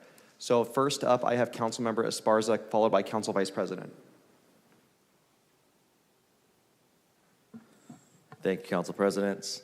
I'm rarely the first one to punch up. I like to do a lot more listening than I do talking up here. This particular case, though, we've listened to quite a bit already. I think we've heard this item 2, maybe 3 times. I forget. It's all really a blur. But first off, I do want to thank my colleague in District 1 for initiating this text amendment and really forcing us to have some tough conversations, but also some very fruitful conversations. Frankly, this is an item that I've really struggled with over the duration of this process. It's given me some heartburn and really kind of torn me in both directions. As I've listened closely to throughout all the discussions we've had so far and debated this item, as well as to the public comments, and everyone on this dais has had great points, one way or the other. And while I've been a champion for nearly any and every housing project that's come our way here at the city, and especially within my own district, I continue to struggle here with the potential for a decrease or trade-off in public input or public accountability for us as elected officials when making these very critical land use decisions. Especially when land use and planning is one of the single most important functions of this particular legislative body of a city council. So we absolutely do need more housing, and I'll continue to enthusiastically support housing projects throughout the city. But even after all the discussion and kind of fleshing this out, I'm still pretty wary of the long-term impacts of expanding ministerial approval in particular. I know that these projects can be very difficult, and we do see some resistance from residents, but to me that's democracy in action, and it's part of the process to get to the most optimal outcome for the community. I've experienced that in my own district, and I've had no problem pushing back when it is indeed a good project.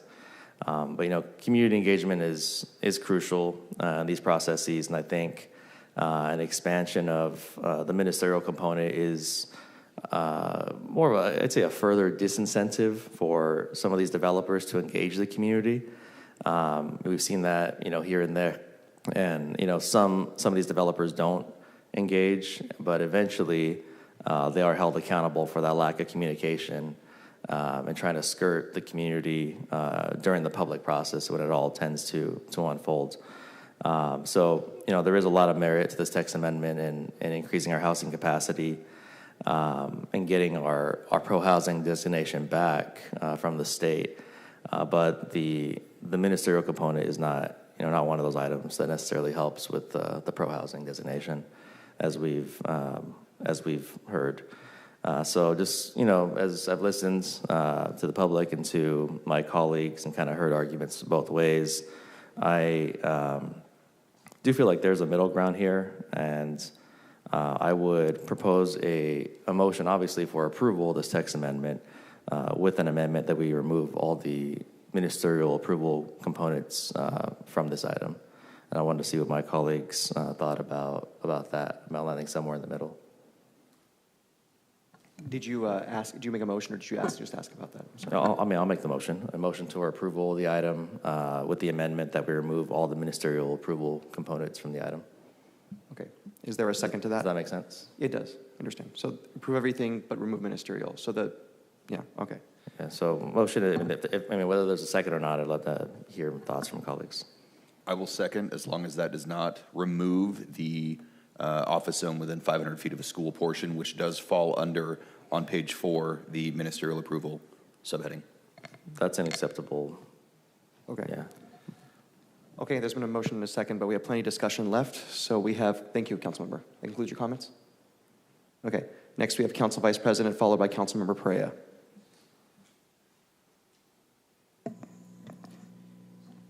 Thank you, Council President. I want to just point out a couple of things. One, I think the record is clear that I support high-density housing across the city. I'm on the record voting for an apartment complex on Herndon, which was eventually turned down by this body, and we're now in litigation over. I'm also in support of making sure that residents have a say in development that occurs. But a couple of things I want to point out that have left me a little unsettled today.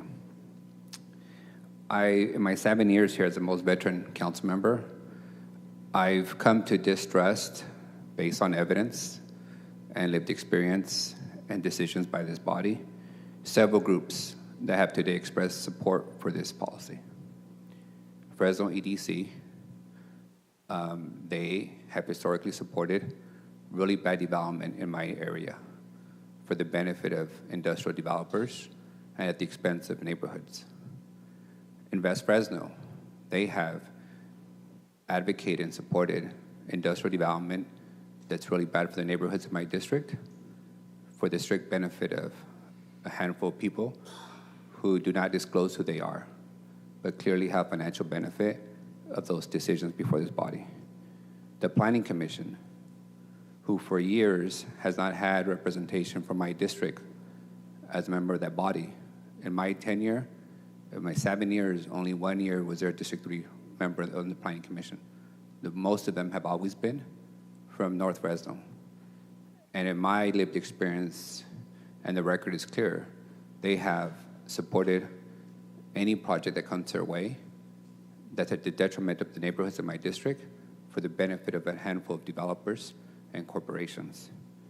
And even the Blackstone Association, they have advocated for smoke shops, detrimental to my neighborhoods, for the benefit of business interests, the detriment of residents who live nearby. So that gives me a lot of concern that the folks who are willing to get up and put their face and their name to this policy are the same folks who have completely driven really bad economic development policy in my district that we are constantly having to try and recover from.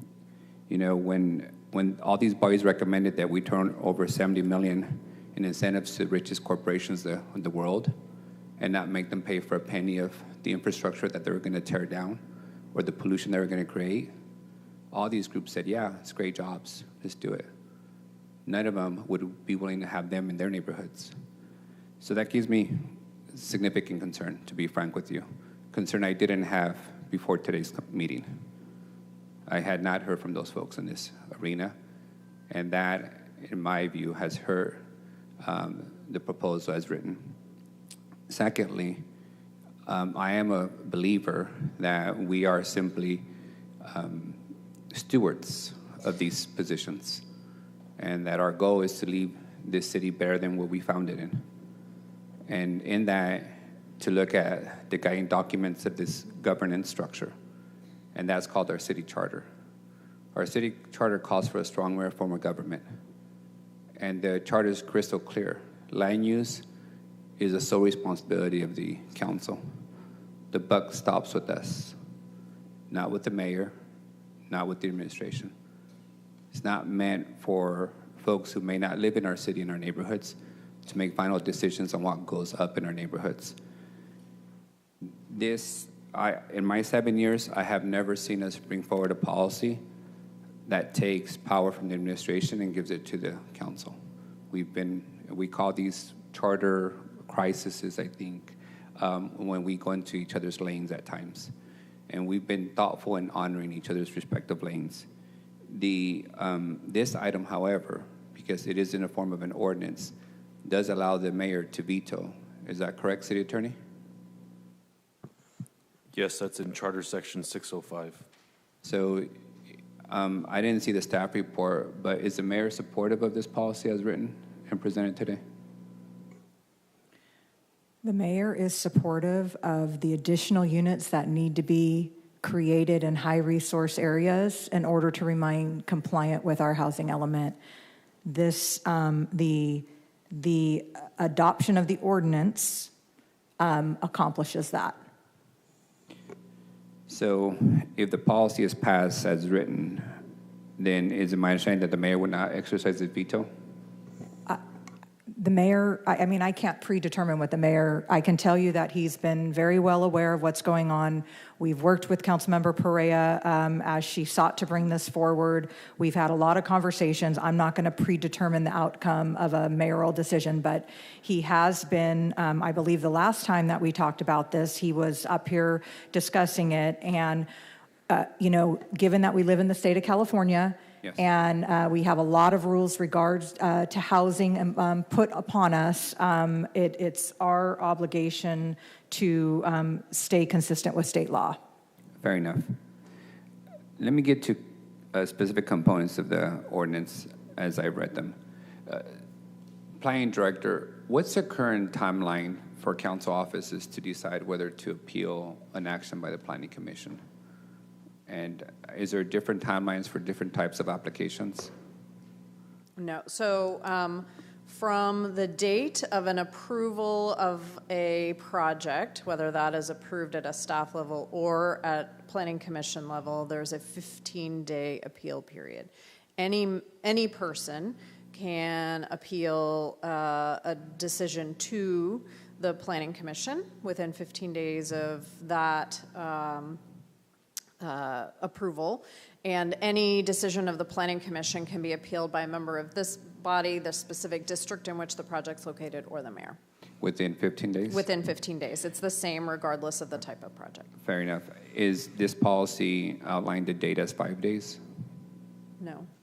So this policy as written would give the appeal rights to a council member 15 days? It would continue to be 15 days, correct. So where does the There's no 5-day reference come in? Right. I can't tell you that because I don't recall a 5 days in this particular item.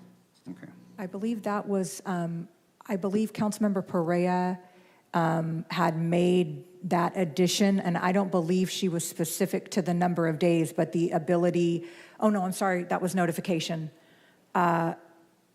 Sorry, I'm okay. Retract that thought process. There is a separate resolution that has been adopted related to notification of council offices of approval. And how many days is that in that separate resolution? I believe we have to notice within 5 days. The requirement was for us to be notified sooner, but the appeal period is still 15 days. So the policy is 15 days for any appeal to be submitted once a project is approved? So once the project is approved, whether by staff or by Planning Commission, there is a 15-day appeal period. That does not change. Okay. And I know there's references to vacant land, but if we're to exempt vacant land, doesn't that essentially undermine the whole purpose of the proposal is to develop undeveloped land? If this applies, if we add the provision that has been suggested, that we essentially exempt all vacant land in the city from this provision.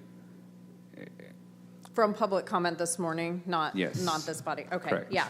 So the housing element as adopted specifically says that the city will identify 2,500 units in high or higher resource areas So conversion does not completely or adequately meet that 2,500 unit from the housing element. So in highest resource areas, there's a potential capacity of 1,770 units. In high resource, it's 250 units. So it's only 2,020 units of capacity of conversion. So it wouldn't meet the requirements in the housing element as adopted.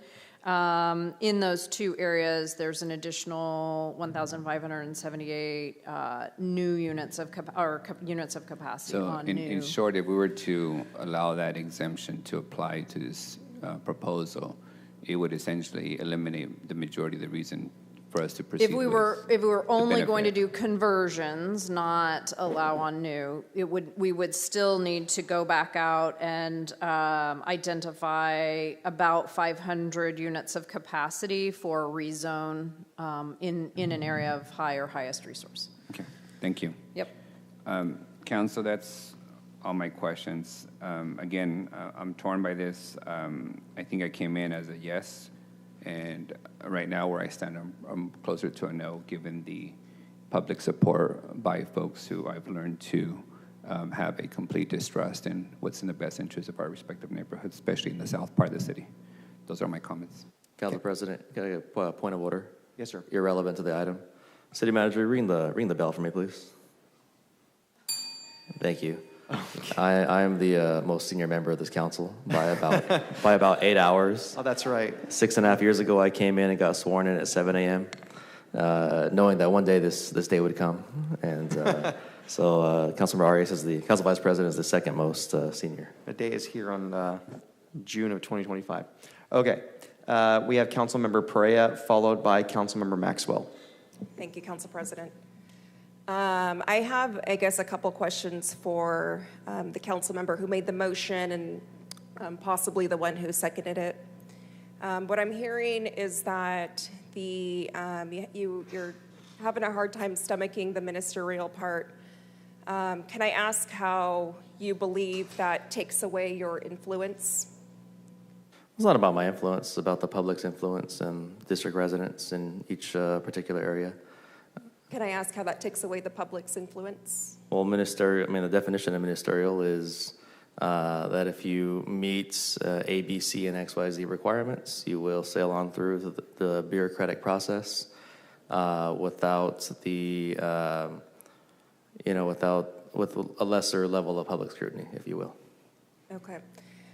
So this policy, it builds in a lot of objective standards at the forefront. So it builds in a lot of requirements for particular environmental studies. And so if we approve your motion as is, there are going to be a lot of requirements that are going to be tacked onto housing projects, and with no incentive, no ability to streamline housing production. And so if we keep your motion as is, we're not only going to be making it more difficult to construct housing, but we're also going to keep it discretionary. And so it's going to make, I believe, housing projects in our city even more difficult. Is that I don't think that's your intent, but. It's not my intent, and I think by removing it, we're just holding processes that we have steady, not increasing any difficulty. We're just holding sort of the program and the process that we have right now. To some degree, yes, but if you read the policy, it also builds in a lot of requirements up front to protect and mitigate a lot of the concerns that the neighbors had to begin with. So there are additional upfront requirements like a full-blown traffic impact analysis. And so when I say that it will make housing production harder in our city, this policy adds a lot of those safeguards, a lot of additional requirements that aren't today required.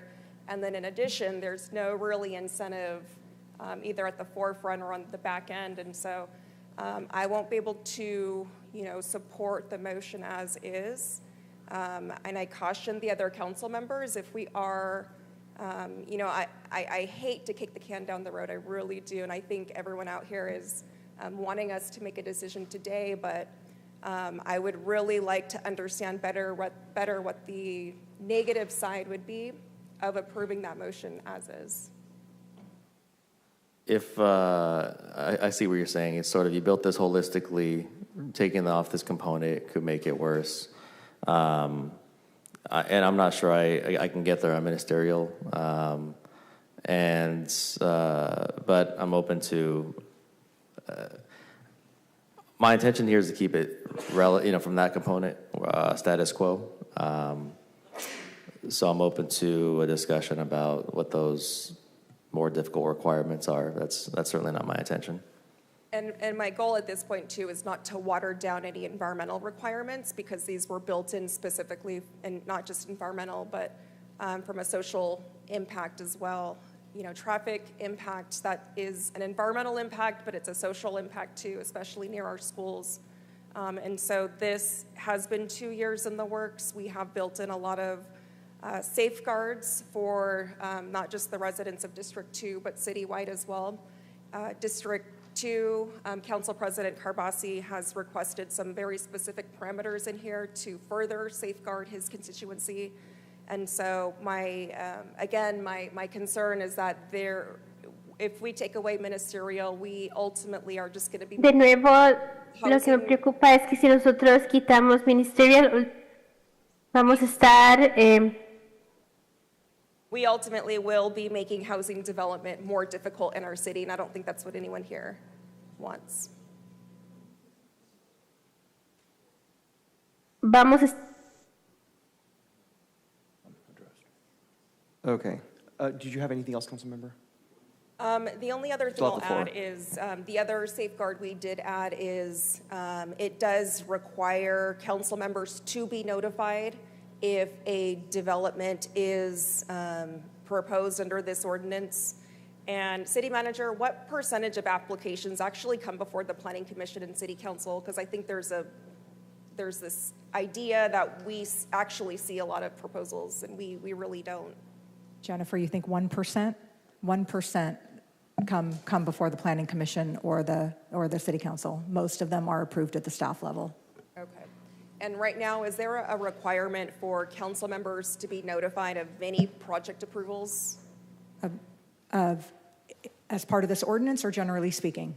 This, generally speaking. Generally speaking. Jennifer, can you get to the specifics on that, please? Sure. So the council offices, either through the district review committee or through our normal routing process, are notified of anything that is being routed. So that would include variance, minor deviation, conditional use permit, plan development, development permit, any rezone, general plan amendment. Those all are routed to council offices for comment before conditions of approval are drafted and adopted. I would even go farther that in other instances, upon request of the council office, I know District 2 is one of those, we even give them a listing of any building permit that has been filed, which could be thousands theoretically in a month. So we provide as much information as we have a minimum, and then if a council member wants us to go above that, then we will provide additional information.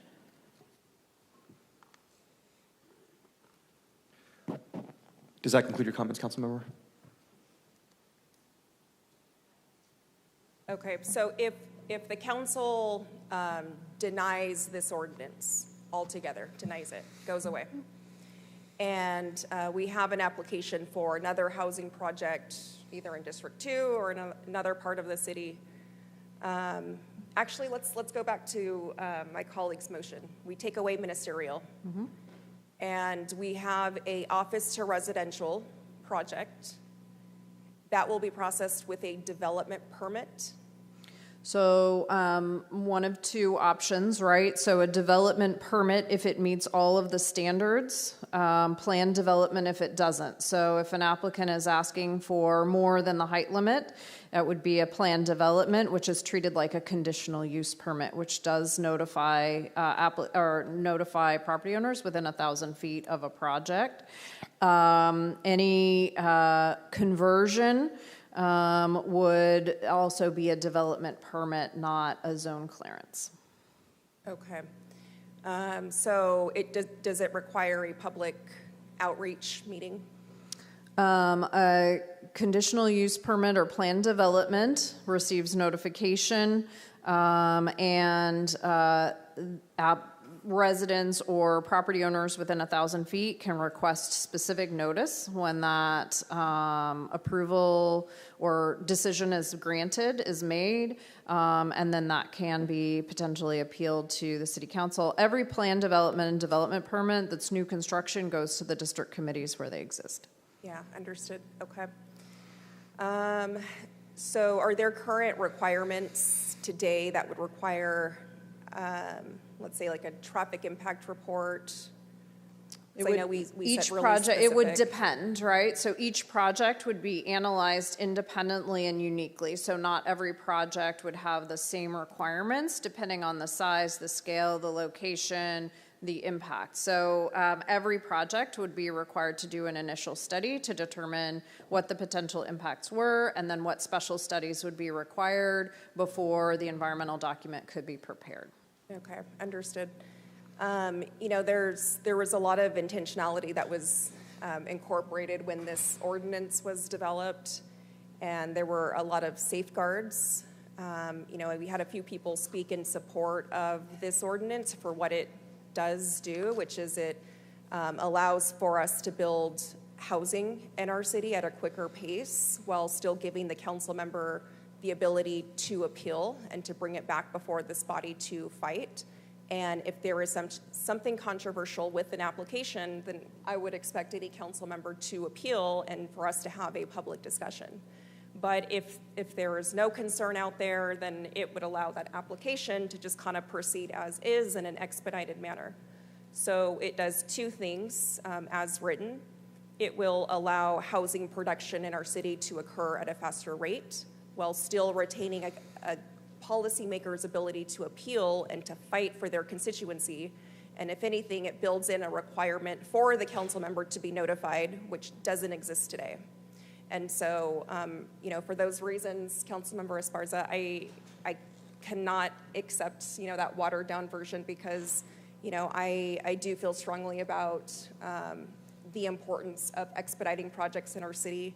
And while still protecting and safeguarding our ability to fight for our constituency. And the policy as written, it does make housing a little bit more difficult, but it also allows for that streamlining nugget as well. And so if we take away the streamline aspect, but we keep all those arduous requirements, I do believe that would make housing production a lot slower in our city, which I think is the opposite of what we're trying to achieve. Thank you, Council President. Thank you. Next is Councilmember Maxwell, followed by Councilmember Vang. Thank you, Council President. Just a few thoughts. I'm going to tell you something you already know, Council President. You got some great constituents. You have some very involved constituents, perhaps some of the most involved I've seen in my time here on the City Council. And some of them were gracious enough to allow me into their home and have a conversation with me about why this is so important to them and showing me around the neighborhood as well. And I'm going to tell you something else, you know, is that the way that neighborhood was designed is a mess. There's an area you have there where Prospect and Valentine, there's this roundabout and a frontage road leads it up to a school. It's just not very well designed and not very conducive to that neighborhood. And I want to continue working with you on that to find a solution that we could provide some relief for these neighbors because it really is not a great situation. I was there when school let out. There was a lot of traffic. I don't go into that neighborhood very often. I had trouble getting in and out of there too. And so I recognize that there are some significant issues that need to be addressed in there. I know that there was some parcels nearby that the neighbors had some consternation with. I know that the buffer would alleviate those concerns for a couple of the parcels. I also understand there's a parcel in the periphery of the neighborhood that I think would still be fair game, worst case scenario, that there's still some concern over. And so I appreciate that perspective from the neighbors. And I've been weighing that against just what I've been seeing in my own district as well. I represent Central Fresno. It's very much a working class, blue collar district. Most people in my district, they're living paycheck to paycheck, struggling to even get a house, let alone an apartment for their family. I have not had a constituent reach out to me ever and say, hey, you guys are building housing too fast, or I want this process to take a little bit longer before you guys approve more housing, whether that's single family or multifamily. I think a lot of people in my district just want to beat around the politics. They're tired of seeing housing projects that they desperately need get caught up in politics. Which I understand that frustration too, because I have seen that in my time here in the last 5 years. I've seen good housing projects not move forward because they've become politicized. And I don't think that's fair to a lot of folks that are wanting housing for their families either. I do appreciate the clarification on the appellate rights being just over 2 weeks, correct, 15 days, which alleviates some of the concerns that I had. I don't know why I had that 5 days in my head too. It's good to know that it's 15. I have personally not had any of my constituents call to oppose this. I've heard from developers, I've heard from homeowners, I've heard from business owners that operate in my district why they think this could be potentially a good thing. And so I'm interested to hear the rest of the conversation up here on the dais, Council President. That's kind of where I stand now.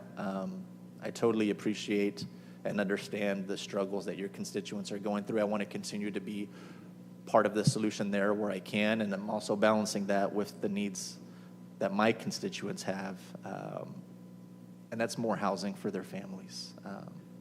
I represent a good chunk of Blackstone and Shaw Avenue near Fresno State campus, and I know there's a lot of young people that would like additional housing opportunities. They probably can't afford a $400,000 or $500,000 home right out of school.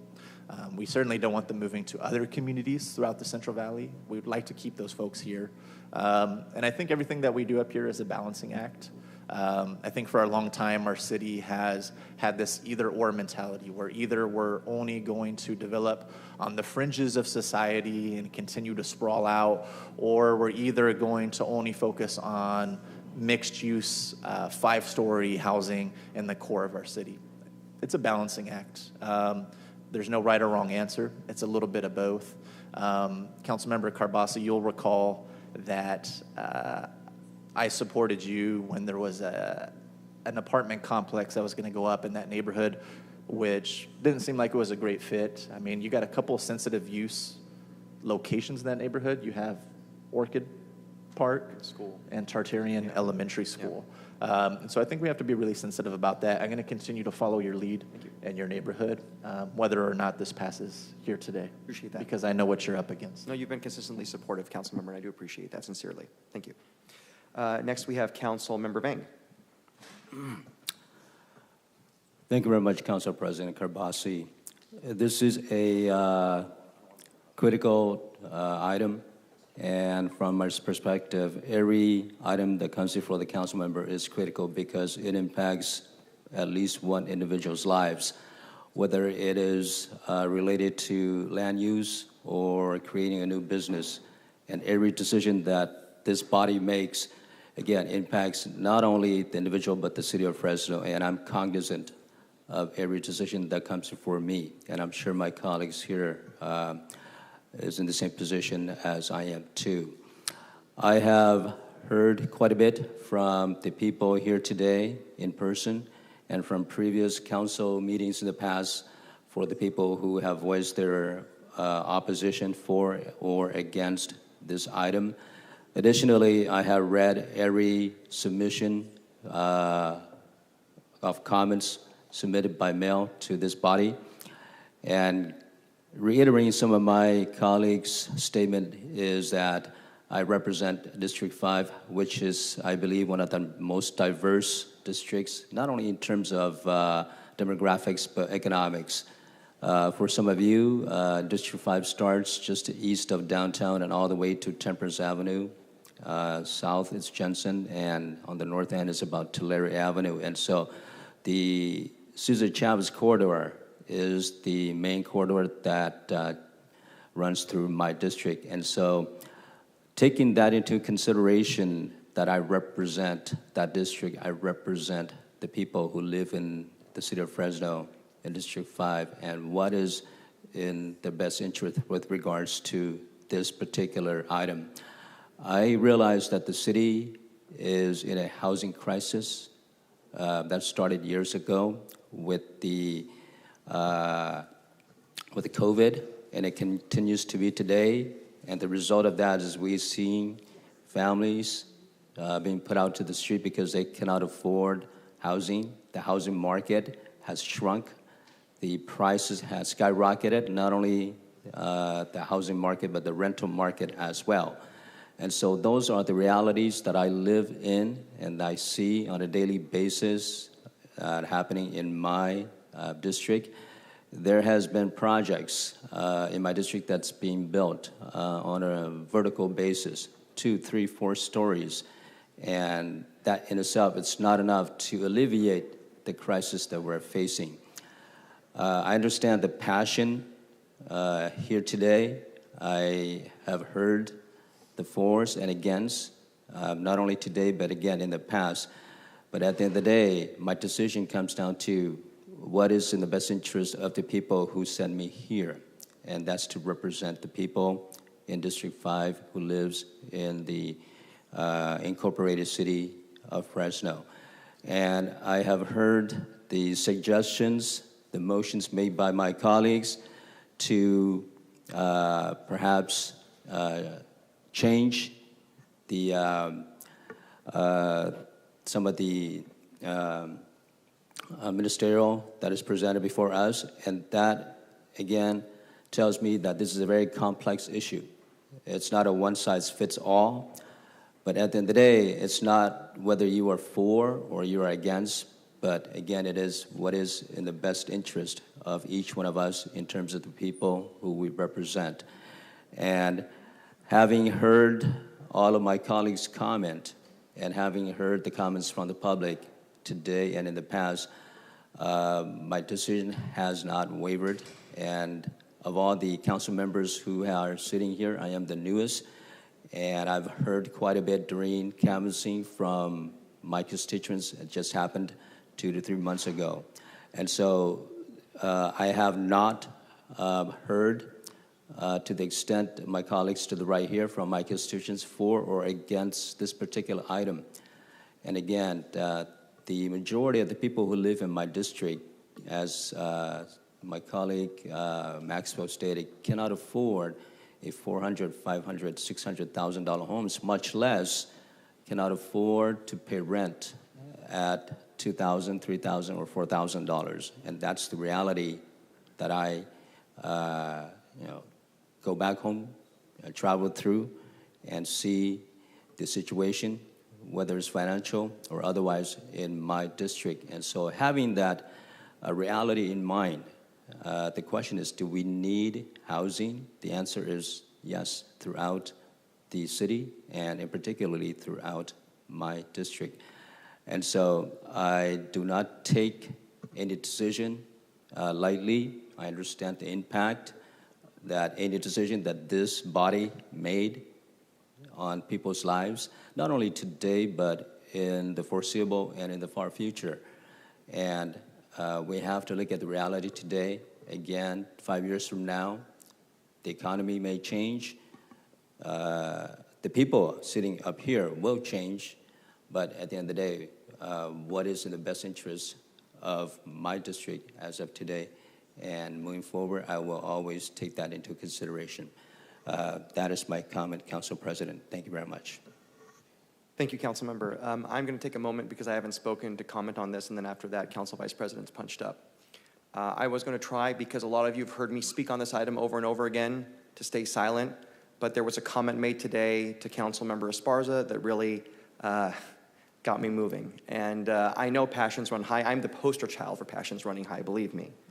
I've shared with you how I feel about this issue. Now, I just want to get a couple things very clear, and I have some questions for whether city manager or the director. Just to be clear, the portions of this that talk about converting office to residential or vacant land to residential, these are just units on paper. It doesn't mean people are actually going to convert office to residential, correct?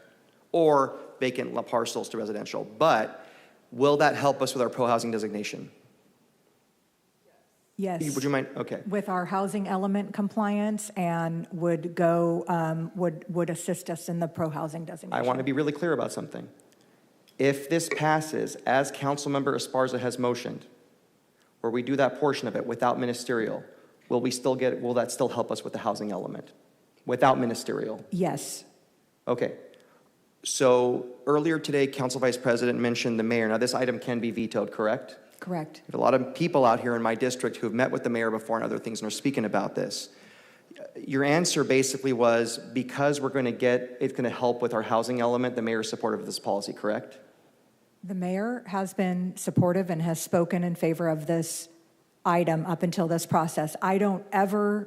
He's an elected official. I don't ever publicly comment on whether he's going to veto something or not. Maybe you can refresh my memory. I don't have the best memory, but the mayor has spoken on this. And the last time he spoke in support. What did he speak in support out of concern of our housing element? Was that his main reason?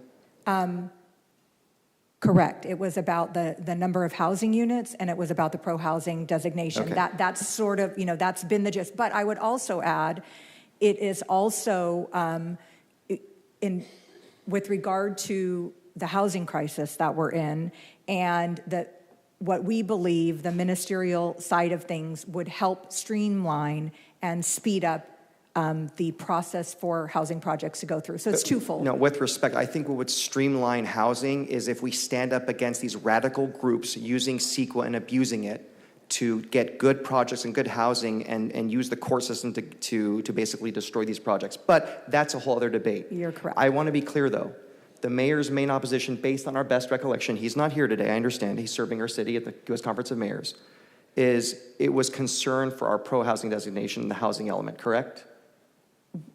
We have identified this ordinance in our housing element as a way to get us the required units that we need to have on paper. But ministerial isn't required for that. I want to be clear. You are correct. I said that, yes. Thank you. So I just want to be clear for those here. Because I don't want us to see if Councilmember Esparza's motion passes and if the mayor vetoes it, the excuse has been housing element. We're about to address that issue today. Well, I also said the ease and speed of having housing projects. I also talked about streamlining housing projects. I know the developer's position on this. I hear that. What I want to understand is, though, if this passes today, as Councilmember Esparza has presented it, we're going to get those units on paper. That is going to help with the housing element, correct? Correct. But that wasn't his only issue. Okay. You will recall we were here a couple years ago on the mixed-use text amendment where he had the same position with regard to ministerial authority as far as streamlining and things taking too long to get through the process. If this was to pass today, we talked about timelines. How much time does the mayor have to veto this item? I believe it depends when the city clerk turns it to us, but I believe it's 10 days from the time. Is it 10 days, Todd, from the time that you give the transmittal to the mayor? As soon as he has 10 days once I drop it off in his office. Right. That's really important for the public to know. So we talk about timelines, 10 days. That's how much time the mayor has, so you may want to write them. Okay, depending on how this goes today. So I asked that question. Okay. So to be clear, something happened to me in 2019 a lot of these residents are aware of. My first week on the job, there was a developer trying to go in and on the parcel just south of what was then Faulkner Elementary. On a Friday, before a long weekend, a 3-day weekend, there was a community meeting. It wasn't very well noticed, but this neighborhood's very active. And I went there, I was brand new. I don't think I even had a chief of staff yet. And I remember hearing the presentation, and people showed up in droves, and I'm glad they did. And the developer didn't even have a good PA system, so we couldn't hear each other very well, if you remember. And it was all by design. And the reason why I was able to say, over my dead body will that lot ever be will you'll ever put this project in that lot is because they had to do a rezone. If it wasn't for the rezone process, I'd never have the power as your representative to represent your interests. Of all the comments here today, what moved me the most was Peter, because he said something that I've said in meetings before. I did not come here to pass the buck and create excuses. I came here to make decisions. I don't like any of this, folks. I've been very clear about that. I am very pro-growth, I'm very pro-housing, but at the same time, I'm also, the greatest special interest I have is the public. I know it sounds really corny. I don't give a crap about developers. I care about them building housing, but they also live in this community too. I care about the people that elected me. That's why I'm here. They're the ones that contact me every day, not a special interest. And frankly, this conversation today has made it very clear to me, yes, it may be true that a lot of other folks aren't here, but there's a reason why the developers are here today. There's a reason why they've sent letters in their support. They love this, they want this, because it makes it easier for them. And that should be a big red flag for us. Who do we actually work for? Do we work for the residents or do we work for the special interests? We will work with developers because we need more housing, we need more shopping centers, and that's all great. But we also need accountability. This neighborhood knows what a bad developer's like. A developer came here and had wouldn't have a neighborhood meeting, so the city had a neighborhood meeting. A developer said, I don't give a damn how you feel, basically, I'm gonna do whatever I want, and was very disrespectful to my residents. And the problem is, we have to hope for the best and plan for the worst. If I supported this policy today, hoping, well, developers will do the right thing, many of them do. Many of them are actually very responsible, and they're smart, and they want to have neighborhood meetings, and they want to incorporate your thoughts.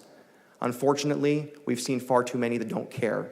And what I don't want them to do is take away our authority as your elected representatives to stop the process. Because what will happen if this passes, if the original version passed with ministerial, I promise you, I've seen the way politics works behind the curtain. People will say, oh, you know, I just don't have the votes, I'm sorry. Or, you know, I'll blame it on the mayor because it's a ministerial item. That will happen, and that's not fair. You elected us to make tough decisions, and we shouldn't be afraid to do that. What really got me moving today was some comments made towards Councilmember Esparza. I don't want any member of this body being publicly shamed that if they don't support the bill as is, that they're somehow killing housing in this town. There's a lot of reasons why we have housing challenges in this state. There's inflation, there are the tariffs, there's so many issues. But the mayor always talks about working so hard to build more housing. Just in Northwest Fresno, we built a multi-story project, Sierra Crossing. I think Councilmember Richardson was there as well, to have housing for, affordable housing for foster youth. So we're doing our part all over the city to help. But it was done properly, following all the rules and all the laws, and guess what? That went from raw land to housing in less than a year. And that all happened with the current system and the current laws we have. So I think Councilmember Esparza's motion is a compromise. I know we don't always get what we want, but good government is through compromise. I think that it will be able to preserve our rights as elected officials to represent your interests. And I'm sorry I'm being long-winded. I'll finish it up right now. But the real ultimate question is, who do we work for? Do we work for folks like you and the many folks that aren't here today that don't know about this, but then once a project gets snuck through, they will know about it? Or do we work for the special interests that have been working behind the scenes? Because as I remember, this was all originally about converting office buildings to residential. Then vacant land got involved. Then ministerial got involved. So this has really spiraled to a place where I'm very uncomfortable. I know the intent is meant to help with growth, and I appreciate that, but we have to grow responsibly. And the number one responsibility is the consent of the people, not special interests. Those are my comments, Council Vice President. You have the floor, and I thank you for your patience. I'll keep this short. I can't support the motion on the floor because, in my experience again, splitting the baby in half in complicated public policy leads to well-intended amendments making really bad policy. And in this case, I think it would completely undercut the rationale for even debating this policy, which is making the construction of housing easier. So for that reason, I cannot support the motion as made. Councilmember Perea, you have the floor. Thank you. Last comment. As an urban planner for the last 15 years and For anyone that has read this policy, I'll just say that the motion on the table would in fact make housing a little bit more difficult to construct in our city, and we'll just have a difference of opinion in that. And thank you, Council President. So I will not be supporting the motion as is. Appreciate that, Council Member. Any other comments from Council members? Okay, there's a motion and a second. So the motion was to support the item. The only change would be to remove the ministerial references in the item. Is that correct, Council Member? Yeah, that's correct. And then the sub amendment that Councilmember Richardson had indicated, if he wants to restate that. That the ministerial would be removed, ministerial approval portion, without questioning or mitigating the 500 feet exception around a school, that would remain and not be taken out under the subheading of ministerial approval. Okay. So I do have a question for, well, not the original sponsor from when we initiated it. To your point, if the motion passes, your argument is that it'll make the housing process more difficult as opposed to status quo, which is my intention. This might sound silly, but are there more components we ought to be removing so that we don't make it increasingly harder from where the baseline is today? Are there components that, in your opinion, if removed along with the ministerial, would keep us closer to where we are today versus adding time to the process? I think it's city manager or the sponsor. I think status quo would just be doing nothing and just keeping whatever is on our books today as is. And so if status quo is the intent, I would say just vote down this item altogether as originally proposed. And then your second question of, are there other little nuggets in there, so safeguards for the community that we should take out? I would not do that, at least not last minute like this in this setting. I would like more time to go back and see what we should take out as far as protections for the community. I do support the buffer. I know that one was very intentionally recommended.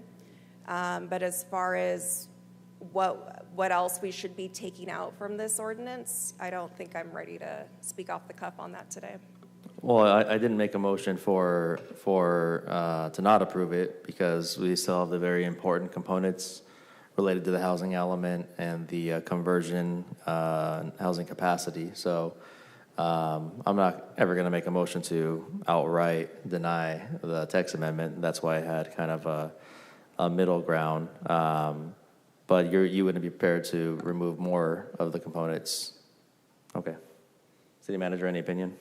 I think it would be difficult to have that conversation because if the opposite of ministerial is discretionary, and discretionary is the process that we have now. So if you want to try and maybe do something like discretionary except for certain things, I think we would have to go through and have a conversation about that and to see what would be required legally.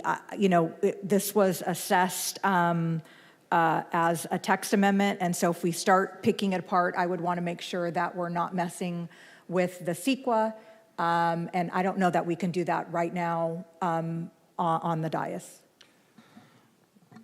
I also worry this is very confusing to the folks in the audience because they don't have as much experience with land use. Forgive me, I was in the same boat, so I just want to be clear. So I don't want them having to come back over and over again.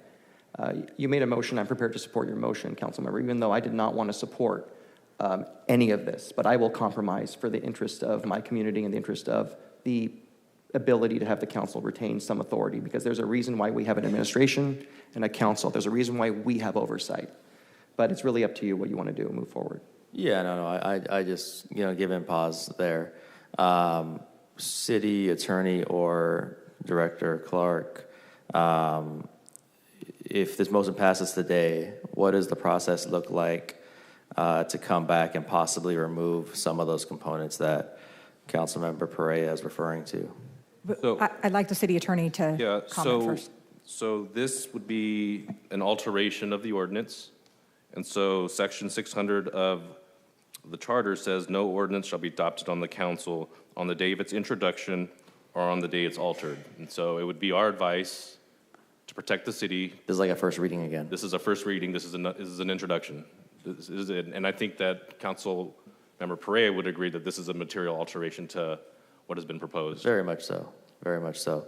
So, I do want to proceed with the motion. I think I'll be discussing with Director Clark, the attorneys, and city manager in this next week to see if there are further alterations, and maybe we have another first reading at some point. But I would like to see kind of where everyone's at here in terms of the appetite to move this direction. But I'm going to support my own motion, but I'm not closing the door to further amendments down the road, even if it requires us to come back for the fifth reading or whatever it ends up being at this point. I think we're on number 3 right now. Does that sound good, Council President? Yep. Okay, thank you. Okay, so there's been a motion and a second. Is there any more discussion? Oh, yeah, Andrew's already been talking. Okay, so all those in favor, or sorry, we'll do it this Council way. President, I just Yes. want to make it crystal clear for the public and for myself. If the motion is approved as made, it is completely a new policy and will have to be reheard again. So everyone will have to come back for another round. This does not end it today. Just out of curiosity, yeah, and thank you for clarifying. Just out of curiosity, when we were presented with a plan, we're approving the plan without ministerial. How is it brand new? It's a material change. It's been altered. We're not adding material, we're removing material. And it takes away from what was initially introduced. This is why people don't trust government. Okay, great. Okay, so there's a motion and a second. Any opposition to the motion on the floor? No. So just 3 noes. Motion passes 4-3. Let's do a roll call vote, please. Councilmember Perea. No. Councilmember Maxwell. No. Councilmember Vang. Yes. Councilmember Richardson. Yes. Councilmember Esparza. Aye. Vice President Arias. Nay. And Council President Carbasi. Aye. Passes. Okay. 4-3. Thank you. This will come back. I'm sure it'll be informed by the planning department. Thank you, folks. So we do have an 11:30 a.m. hearing, but we will take a 3-minute recess, come back at 11:40. Thank you.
Council, let's get back in the chambers. We're going to reconvene for the next item on the agenda.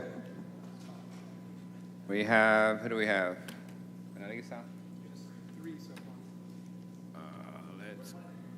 He's not going to come back.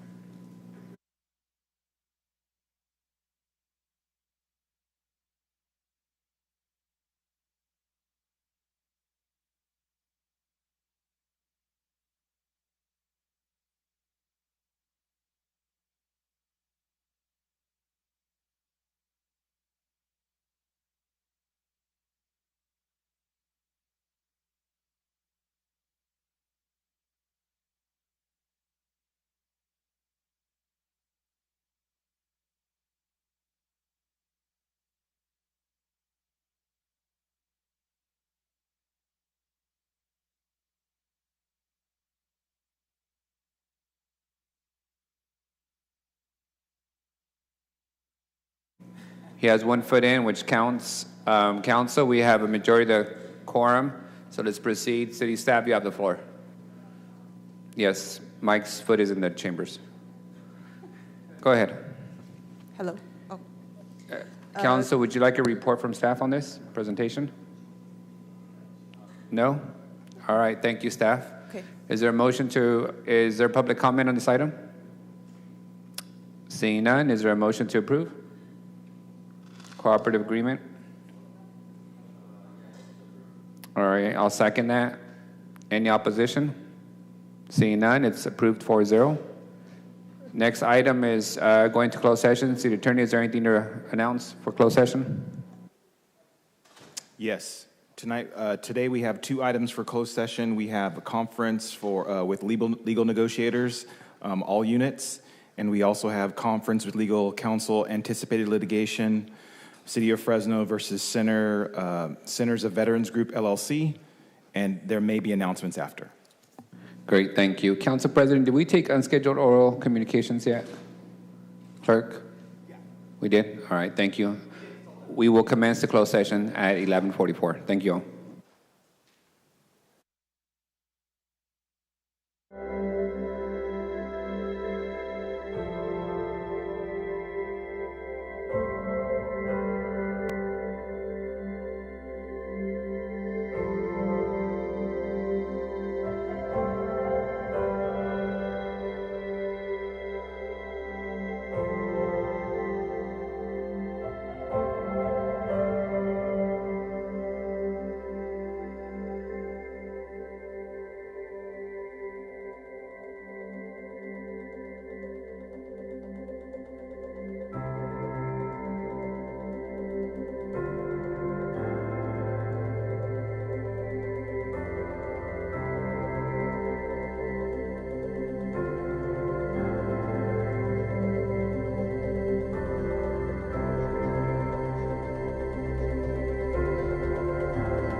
Thank you all for joining us. There's nothing to report out of closed session. The meeting ended in closed session at 11:54. Thank you.